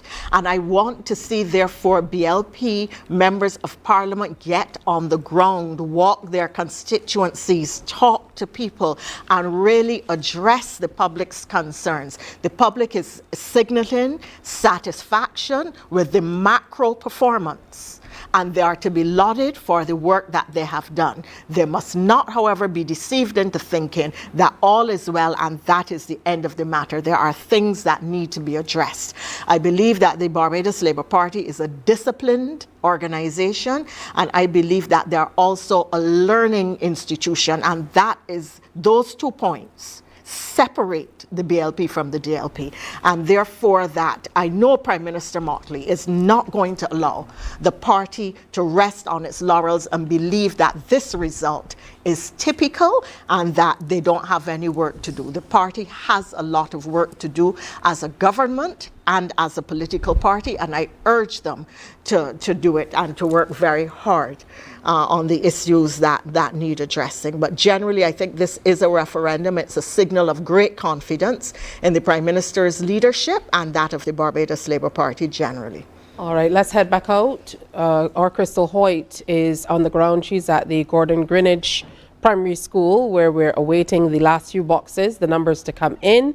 We'll update you on some numbers, but I understand that she's been able to get an interview with the gentleman who his resignation triggered this entire by-election. Edmund Hinkson is standing by. Crystal?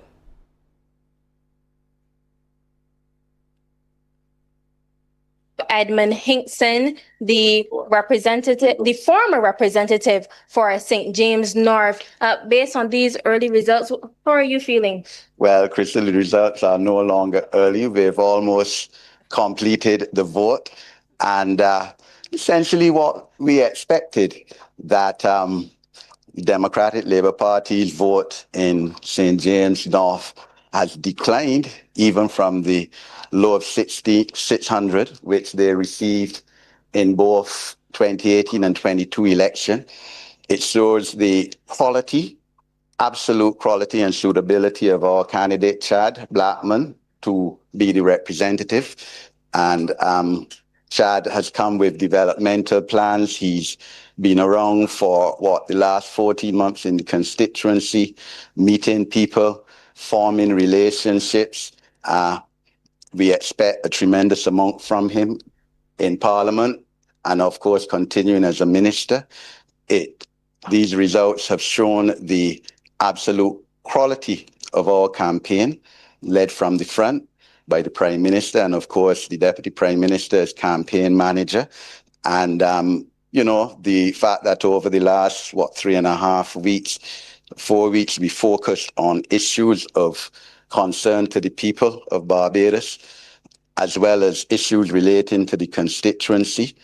And the whole Barbados Labour Party team came out and assisted, and shows how we were able to mobilize everyone as Team BLP, but also the St. James North BLP, assisting, of course, as well in this election. The results, of course, is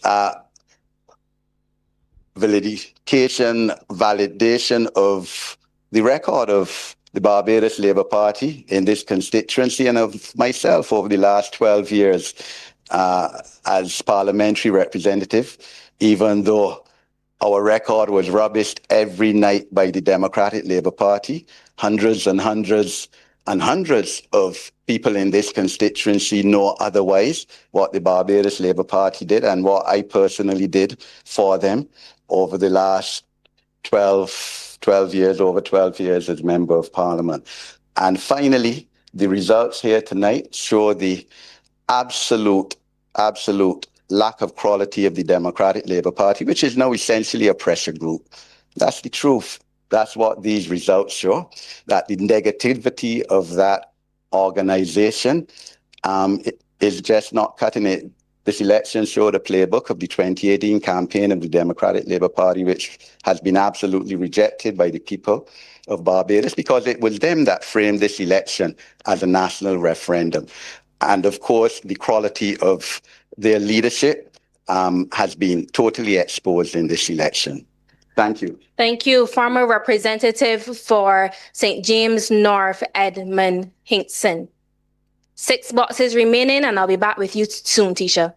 Thank you, Crystal. Welcome back. Remember, this broadcast comes your way with the compliments of Great Health Works. Thank you so much for staying with us. Those of you tuned in on radio, if you're coming in on YouTube, I know there's much interest across the diaspora as well. We most certainly see you. We see your messages, and we encourage you to continue to stay with us. We're in here for the long haul. We're waiting for the last results. Heading back over, what do you say to the charge of the last representative? Let's go back to Crystal. I'm told final results. Ken, come to me. Press, yes, workers, we now have completed our last 6 boxes, tabulated and calculated, and deemed to be correct. I'll give you the score box by box, and then I'll give you the grand totals. Here goes. First box. For SC1, A to H, Blackman scored 205 votes. Dujon scored 25. Mitchell 1. And Williams 0. No spot.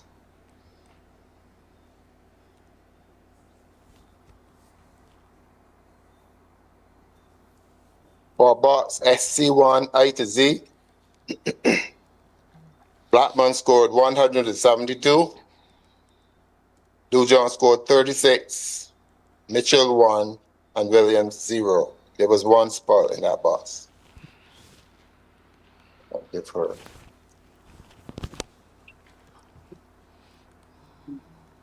For box SD1 A to I, Blackman scored 134. Dujon scored 41. Mitchell 1, Williams 3. There were 4 rejected, or spiked, as we call them.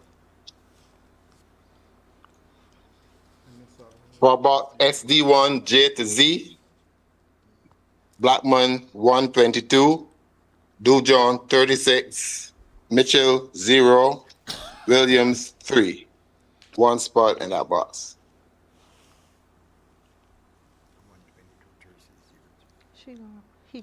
For about SE1 A to H, Blackman scored 96, Dujon scored 12, Mitchell scored 0, Williams scored 0. There was 1 spot. SE1. Final box, SE1 I to Z, Blackman scored 110, Dujon scored 16, Mitchell 0, Williams 1. 1 spot in that box.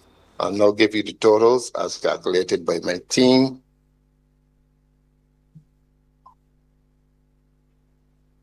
And make the final closure of this process.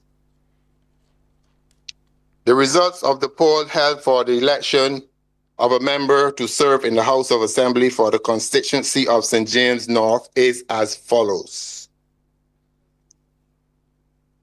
Mr. Blackman, Chad Blackman, scored 2,724 votes.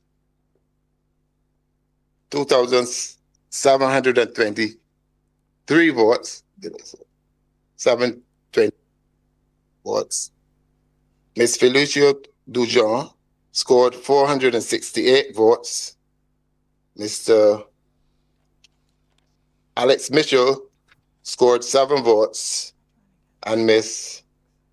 Stephanie Williams scored 21 votes for a total of 3,231 votes. There were 12 spots in total. The total number of votes polled for all the constituencies was therefore 3,231. I therefore declare that Mr. Alex Blackman, Mr. Chad Blackman, I therefore declare that Mr. Chad Blackman to be elected and to be duly chosen representative for the constituency of St. James North to serve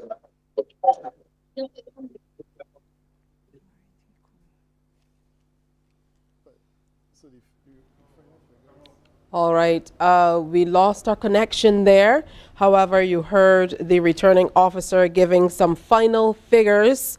Total votes polled 3,231. Peter, that's a far cry from the numbers that we've seen. Hang on, I think we've reestablished the connection. Let's go back over to the school. Back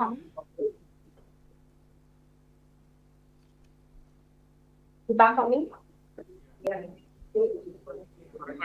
Well, there you have it. The big man with the big plan has won as projected. Chad Blackman of the Barbados Labour Party with a resounding victory, securing the St. James North constituency.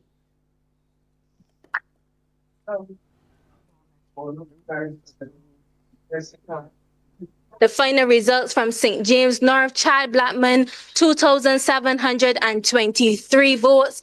Felicia Dujon of the Democratic Labour Party, 468 votes. Alex Mitchell of the Bajan Free Party, 7 votes. And Stephanie Williams of the Community Empowerment Party, 21 votes. Chad Blackman, St. James North elect candidate, speaks to us now.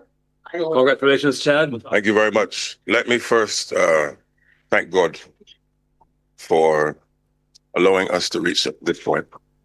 It has been a long journey in coming. Of course, not just the by-election that we've just concluded over the last 3 weeks, but a journey which started last year. And I thank God because He gave me strength, He gave team strength, but ultimately He allowed for the people of St. James North to see it fit to elect me as their parliamentary representative. And I, of course, I also want to thank my parents, my family, but of course, the team Barbados Labour Party, who have continued to be an anchor, and to the Prime Minister, and to the General Secretary of the party, President, my campaign manager and campaign team. I owe it all to them. But this is really a victory for the people of St. James North. This by-election has been one that has been fought on ensuring that people understand why now Chad Blackman. Platform was anchored on the idea that in order to serve people, you must bring tangible programs to them. But I didn't just start there. Of course, we had predecessors, and I want to take the opportunity to thank Edmund Hinkson, who I now take over from. He has been a mentor. He has been there to guide me. And last year, when I first came back from Europe into Barbados, every single Sunday, this man here took me around and introduced me to the people of St. James North. And I see this as, yes, a victory, but now the real hard work begins. I've made a lot of commitments to the people of St. James North and to the public, of course, of Barbados. And it's really now to get on to the business of work. Last night I said, knowing our Prime Minister, once sworn in, there's no room for taking a break off. So even though it's a marriage, there's no honeymoon. And therefore tomorrow starts, of course, work. And I also want to say, I've thought about it. To whom much is given, much is expected. And for example, even on Friday afternoon, I'll have my first constituency clinic for the people of St. James North to be able to come and say what they have to say, their issues, etc. Because why? As I said, things must now go into motion. But this is a long journey, and this is a commitment for me to ensure that I can give of my best to the people of this constituency as long as I have breath going forward. So I really want to thank everybody. Mr. Minister, you're now a member of Parliament and not a senator. What will get your attention first as an MP? Well, the first thing, as I said, the initiative, the great initiative, focusing on the elderly. Because why? In order for us to go forward, there has to be a sense of looking back and tapping into the intellect and the ideas and the experience that our elderly have. Once we can anchor that, the second thing then would be the agricultural initiative very, very shortly.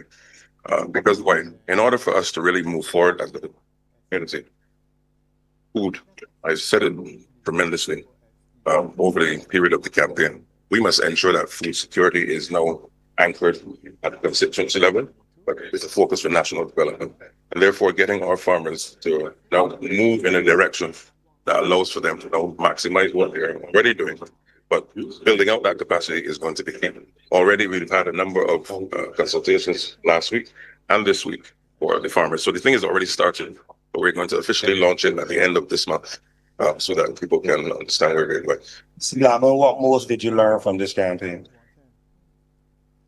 A number of things. So I wouldn't say most, but one of the things that stood out for me is that the people of St. James North are very, very warm people. Last year when I first came, they opened their doors, their houses to me.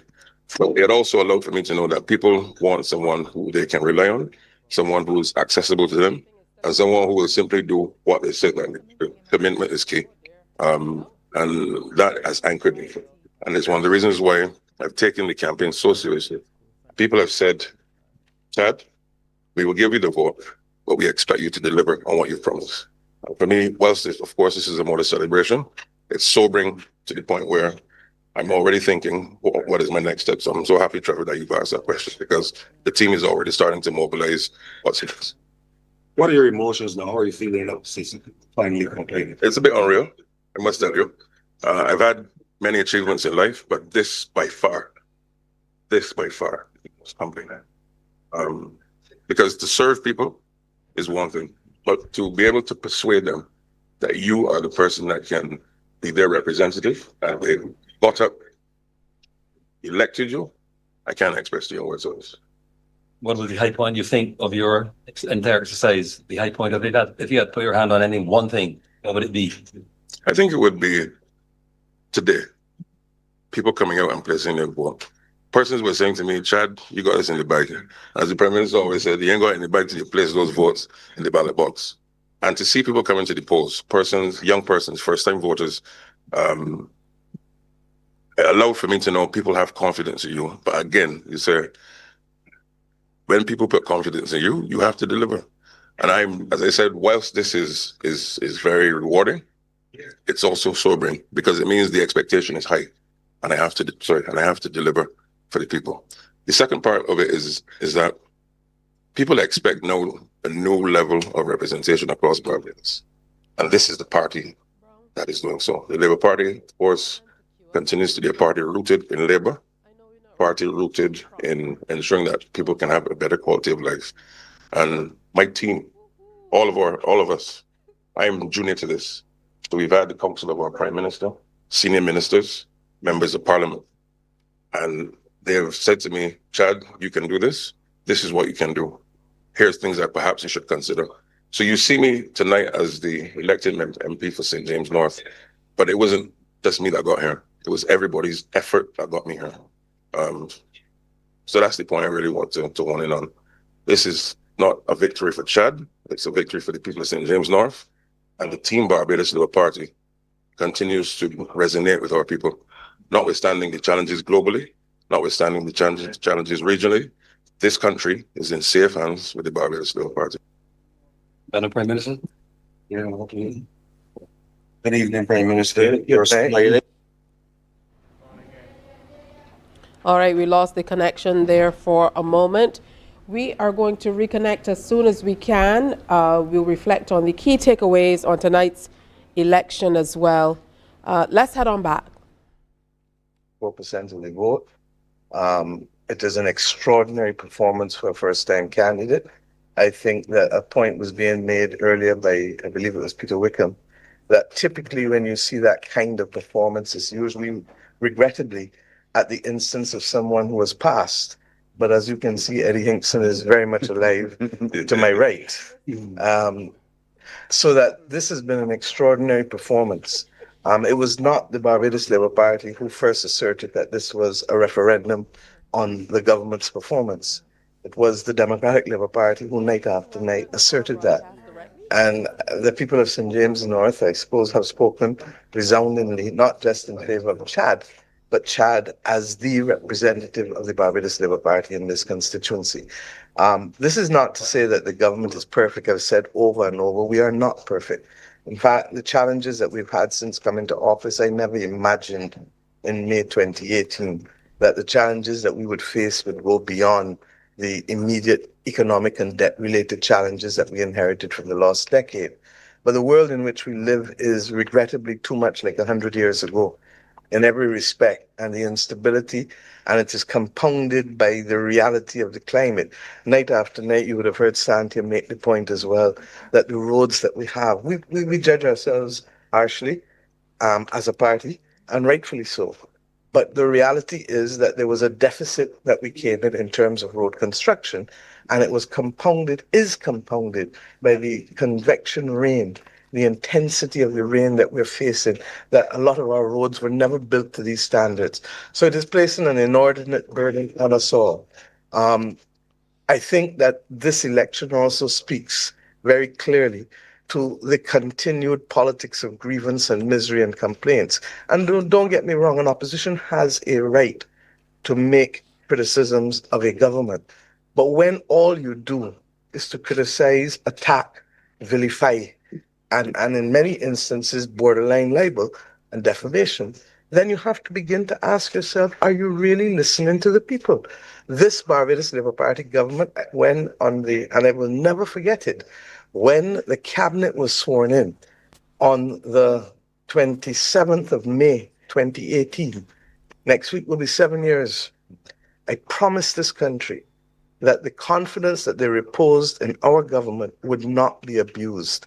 It has been a disheartening thing for me that while we have given everyone the fullest opportunity to be able to speak, while we have reduced the powers of a prime minister in the appointment of a head of state, in the appointment of judges, and a number of other things, that we continue to have this rhetoric because we now live in a world of fake news. And this thing here, because this now goes to what I call narrow casting, they believe that anything can go without having to be rooted in truth. I hope, I pray for this country that we will come to understand that there is wisdom in being rooted in facts and truth. and that there ought to be an engagement with the people that reflects hope. Yes, there are challenging times. We know the water rough. We know the waves rough out there, not just regionally, nationally, but globally. And there's some serious challenges that as a country we must come together with.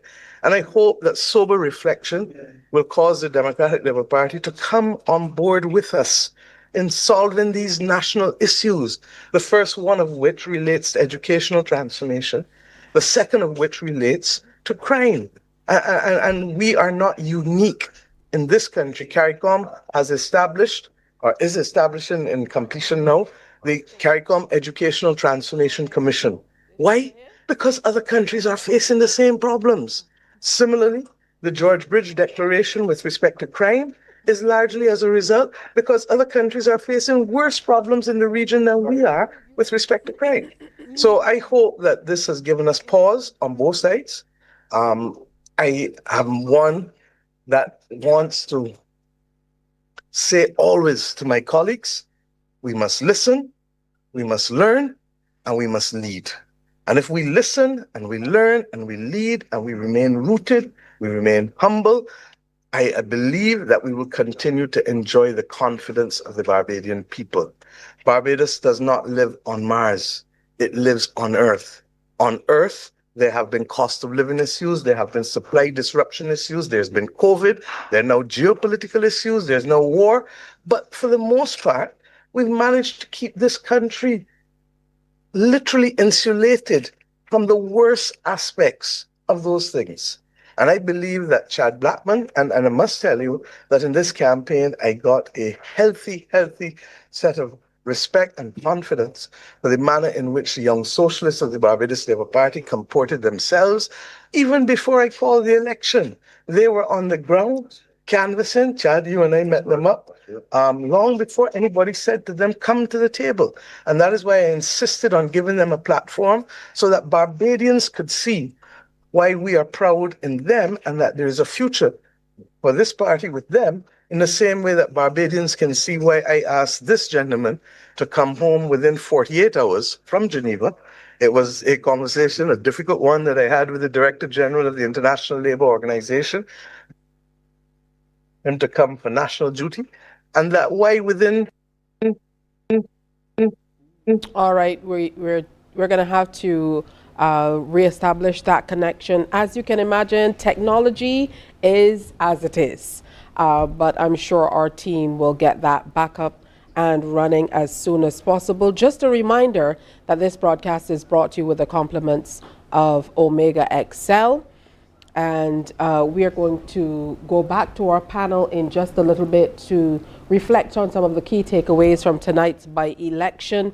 Before we do that, though, we want to see if we can get back on the ground at Gordon Greenwich Primary School and hear what the Prime Minister is saying. We absolutely want to finish up that particular discussion. But she was talking a lot of what we heard here tonight. Peter, the Prime Minister was reflecting on much of what you said, as a matter of fact, just before we went over to the school about the results. Yeah, no, I mean, it's definitely a historic election, and let me be certainly the first person on the panel to congratulate Chad Blackman on entering politics in this way. It's a historic high. This is now, well, it continues to be the strongest constituency, second strongest constituency nationally. Chad Blackman has taken, what, 3,000 votes, and I think they participated in the democratic process today. Absolutely. How concerned are you about this level of turnout? Look, I think that we are aware of the fact of a number of things. You saw me with my iPad earlier. The Barbados Labour Party went in virtually every house. The number of persons who actually live in this constituency are 6,470, not 8,534 or whatever it was. This is a problem that is a national problem. And you heard me last night say that we need and we will continue the enumeration exercise. The last time the country had an enumeration exercise was in the late 1990s when Arthur was Prime Minister. There was none undertaken by the Democratic Labour Party government. And when we were about to do, first and foremost, the digital identification card project, COVID came. and that pushed us back. We've more or less finished that digital ID card project, and we started the process of preparing for the enumeration exercise late last year, early this year. Let me put it in context for you. The electoral list has 200, I'm going to give you the exact number because I don't want to mislead you. The National Electoral List has 261,147 people listed on it, because typically we do not take off people who are overseas. And in some instances, the lag between those who have died has gotten a little too long in my view. And then, of course, those who may have moved and some gone overseas again. The census of Barbados for 2022 puts the population at just over 267,000. Now, Barry, you and I both know that we have more than 6,000 primary school children in Barbados. So this tells us that we have a heavily inflated list. I venture to suggest that we may well find that somewhere between 10 to 15% of that list, if not more, is overseas. And therefore, we have to put those numbers in that context. With the official register, the turnout appears to be 38 or 39%. With the numbers taken out for what we know for the persons who are overseas and who have died or have moved, it is 50.1%. So could it be better? Yes, it could be. But I also believe that in a constituency where this is the worst performing result for a Democratic Labour Party candidate ever in the history of this country and this constituency, that what noise does this make? Makes no noise. And unless you have two sides really coming toe-to-toe, you run the risk always of a lower turnout, largely because you're not exciting the base. And that energy between the two parties would also naturally have a synergistic consequence on others coming out. So we've suffered from that. We suffered from the fact that a by-election typically has less turnout usually than a general. But even with those things, the performance of Chad Blackman is so comprehensive and resounding, bearing in mind that the votes that he got typically approximates to the votes that most people would get in a constituency with the higher turnout throughout the history of this country. So that it is the extent of his victory at 84% of the vote that really speaks to that commanding presence. But at the same time, as I said, I am wise enough to be discerning enough to learn from every single aspect of this exercise. And therefore, if you know me well, you will know that I next time will want to move from 50.1% to 55%. And therefore, we will go to the ground, continue to listen, continue to learn, continue to lead. Madam Prime Minister, you think she saved the deposit? I really don't. I don't practice law anymore, and I don't comment on things that may be injurious to others. All right. You have Edmund Henson here as well. You were the mentor of the new MP for St. James North, Mr. Blackman. Tell us your emotions right now, how you're feeling now that he's completed the job. Extremely pleased and vindicated. As you know, I mean, Chad has come to this constituency with tremendous background, international experience, regional as CARICOM Youth Ambassador, and national experience.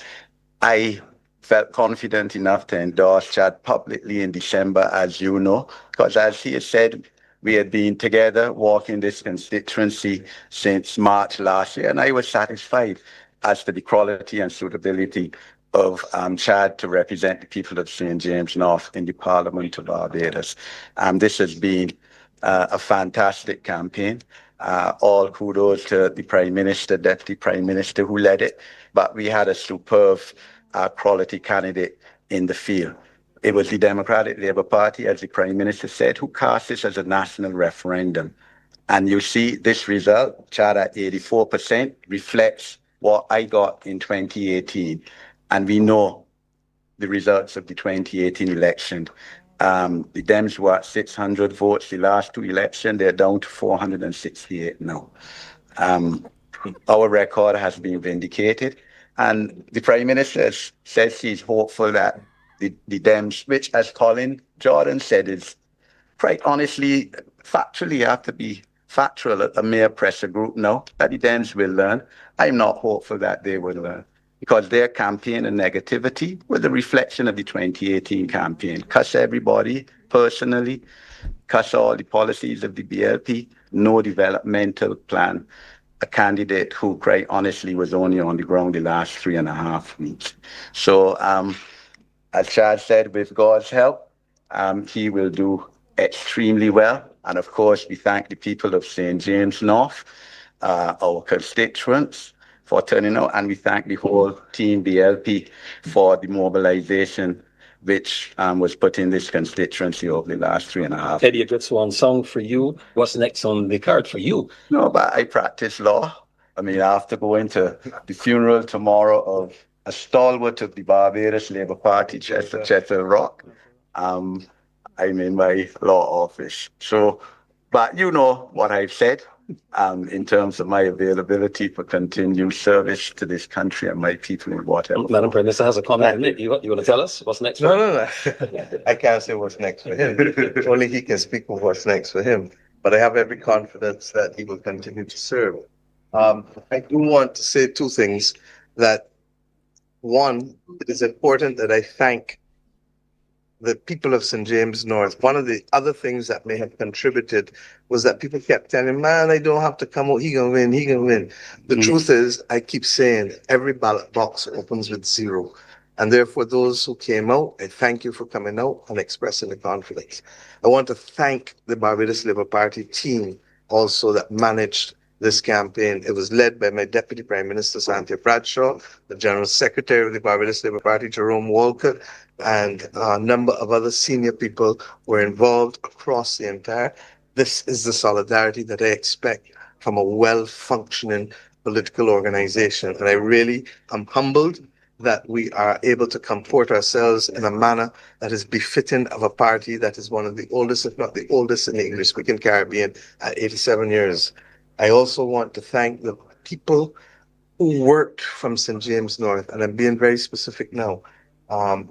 Christina, where are they? Stacey, all of them, Juju, all of them, Faye, Lucas, all of them. I want to thank, I called Stacey's name just now, DeCarla, Fabian, Ryan Medford, all of them.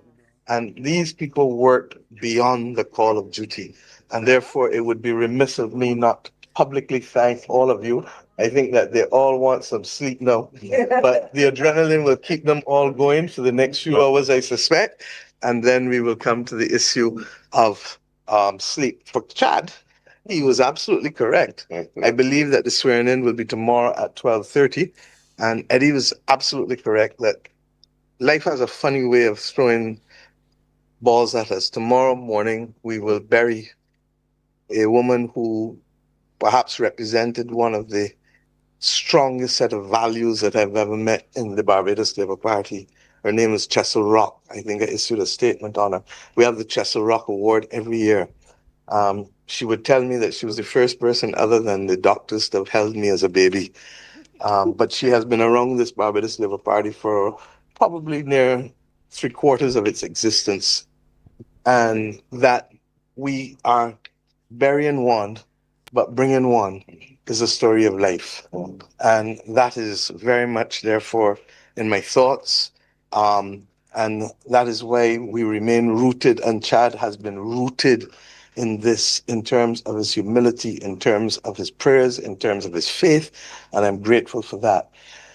When he's sworn in tomorrow, because of the funeral, because of the swearing in, the cabinet starts at 2:00 tomorrow afternoon. So he's actually in cabinet as Minister of Education and Transformation at 2 p.m. tomorrow afternoon.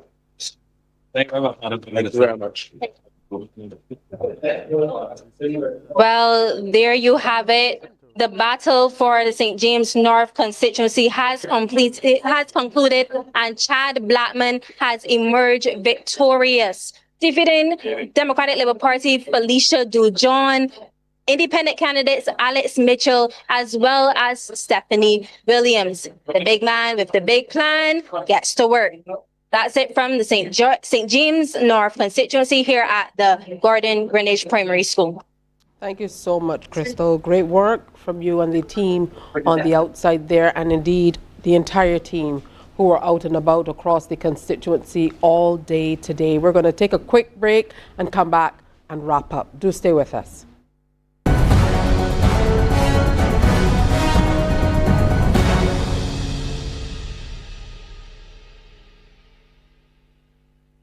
From Great Health Works, the makers of Omega XL, comes Strong Heart. It's a natural dietary supplement made with omega-7 and contains beneficial fatty acids which promote a healthy heart. A clinical study has shown that the ingredient in Strong Heart helps maintain 4 important biomarkers for heart health. Rely on your strong heart every day, because we all know our finest moments are still to come. Help take good care of your heart with Strong Heart. Call now or visit your local pharmacy and health food stores today. Does your stomach flare up when you eat certain foods? Do you experience bloating, gas, cramps, constipation, or irregularities?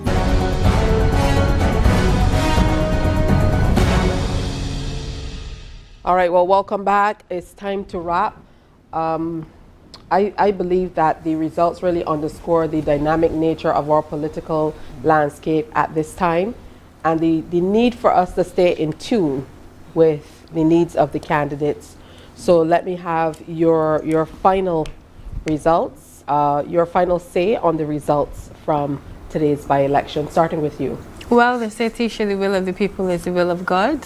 At this point in time, I can safely say that we concede defeat, defeat yet again.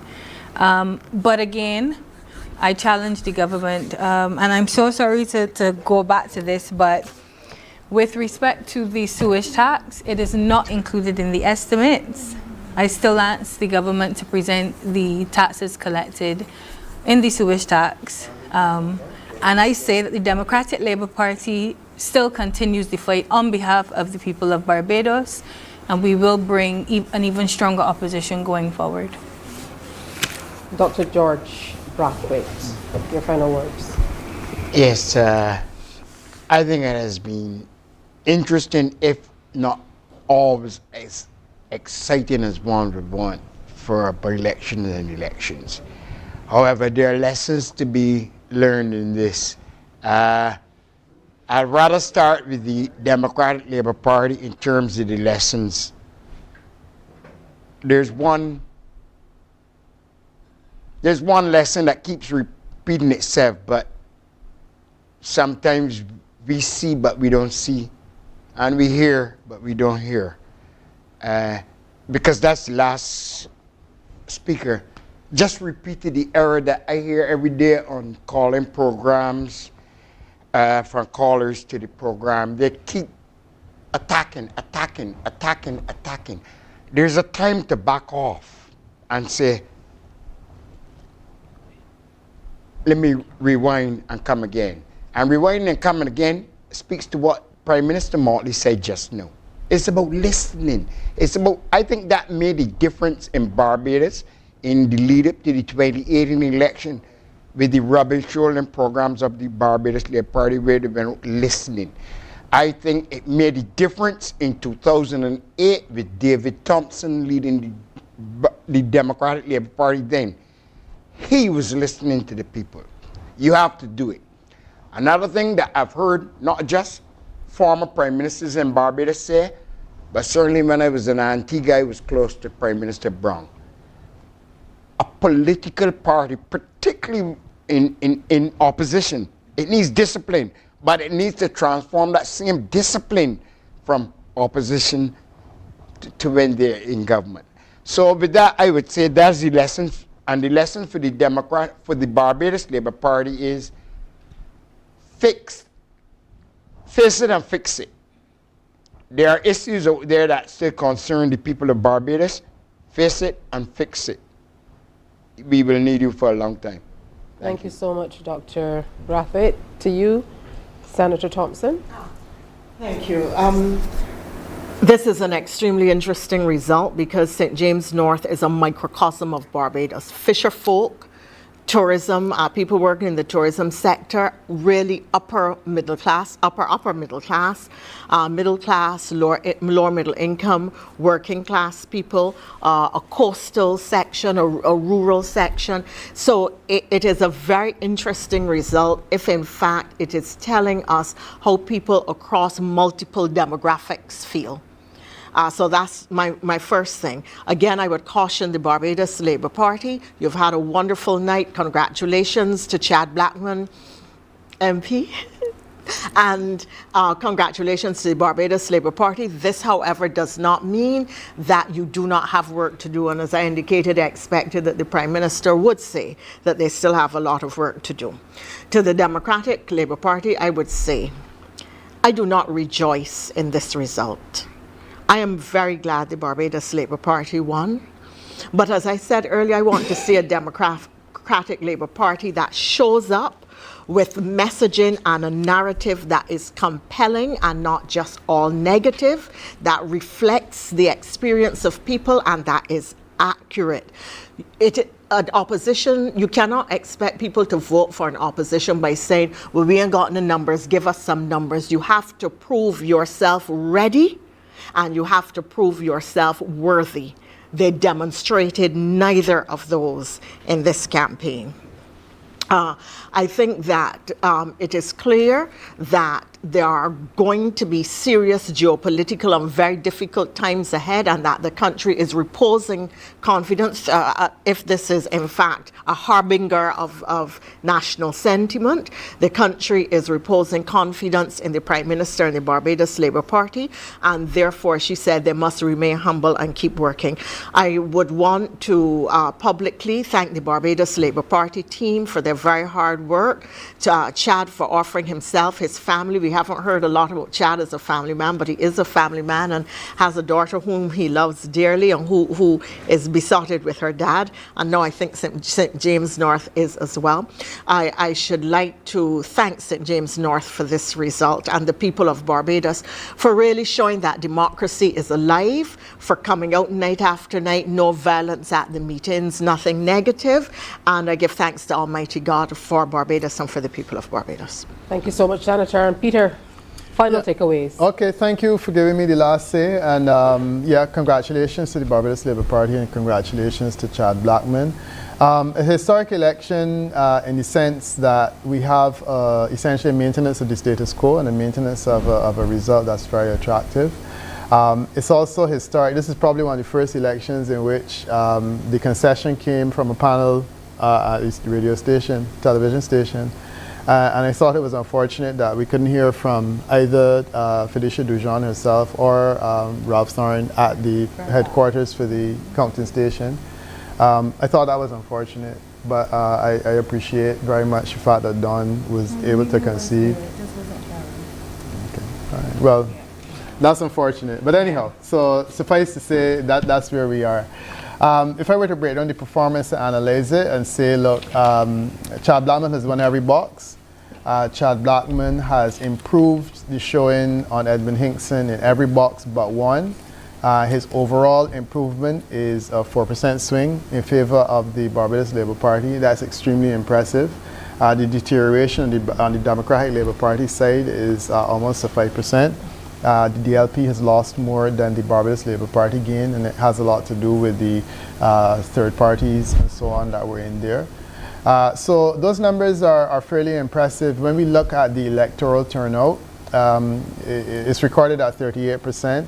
As the Prime Minister indicated, if you look at the actual numbers of people who are living in the constituency, 6,470, you're looking at a 50% turnout, which is actually not inconsistent with what we would have had in the previous election and several of the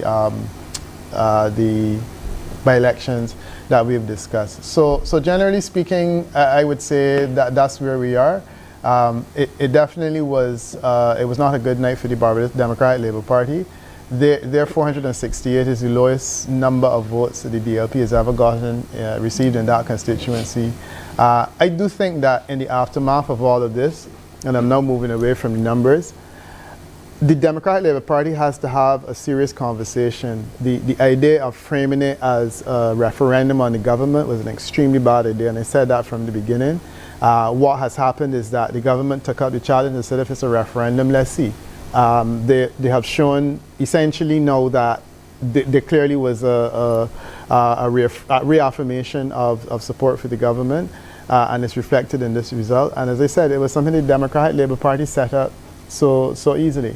So congratulations to them. We have more of that analysis tomorrow. We will continue this on the radio at 9, Q100.7 FM. Absolutely. So we encourage you to join us. And as we conclude our coverage of the St. James North by-election, we extend our gratitude to all of our viewers and listeners for joining us on this significant night in Barbados' democratic journey. Special thanks to Senator the Most Honorable Elizabeth Thompson and Dr. Dawn Marie Armstrong, as well as George Brathwaite and Dr. George Brathwaite and Peter Wickham for joining us for analysis, and to our field reporters for bringing us live coverage and updates from the ground across the day. We now would like to go over to Ralph Thorne, opposition leader, to get that concession speech that we heard about a little bit earlier. Of course, Dr. Armstrong told us that they were standing by to be able to speak with the public. We want to make sure that we carry that before we wrap up today's broadcast. A reminder that our sponsors for this broadcast are Great Health Works, agents for Omega XL and Probiotics, for their support in making this possible. We thank them immensely. And the team is going to let me know as soon as we're able to bring the opposition leader in for that presentation.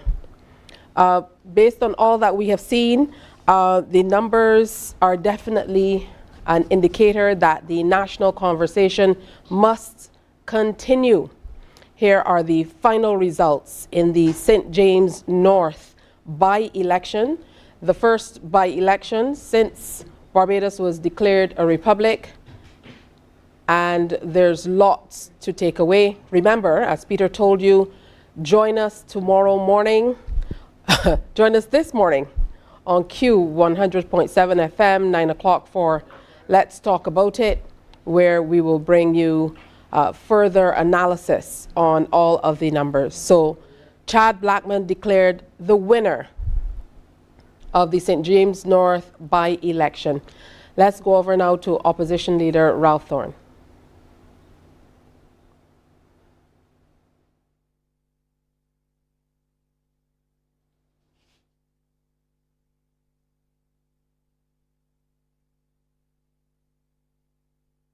Election. So we will have comments by our candidate Felicia Dujon, followed by our political leader Ralph Thorne.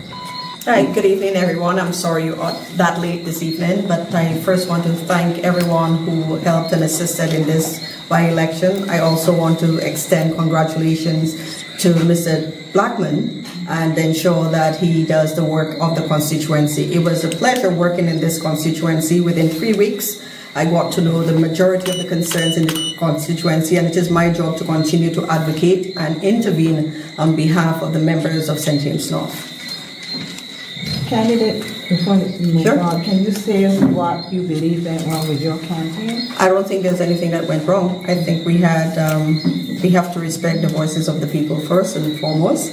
And I believe that within 3 weeks, as compared to 12 months, there was a disadvantage in that, but it doesn't matter because we are still here to defend the rights of citizens of this constituency and the country by extension. So it's not that something went wrong, it is just that we will continue to fight the good fight. Okay, do you expect to be running again in this constituency whenever elections are called? We're preparing for a general election.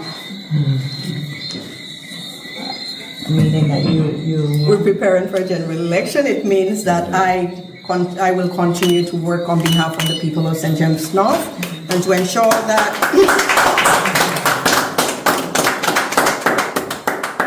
and to also ensure, as I said before, when I started, I told you there is a number of concerns in this constituency, and these concerns will not go away because someone got elected within this period of time, 3 weeks, a month. These problems, these issues have been outstanding. So more than, I would say, 35 years.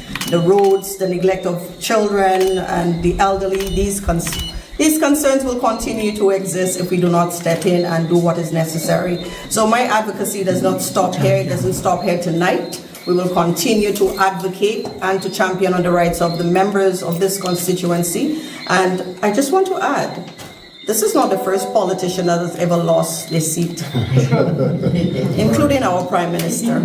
But it doesn't stop us from moving forward, because the fight is not about Felicia Dujon. The fight is about the disadvantaged persons in this constituency.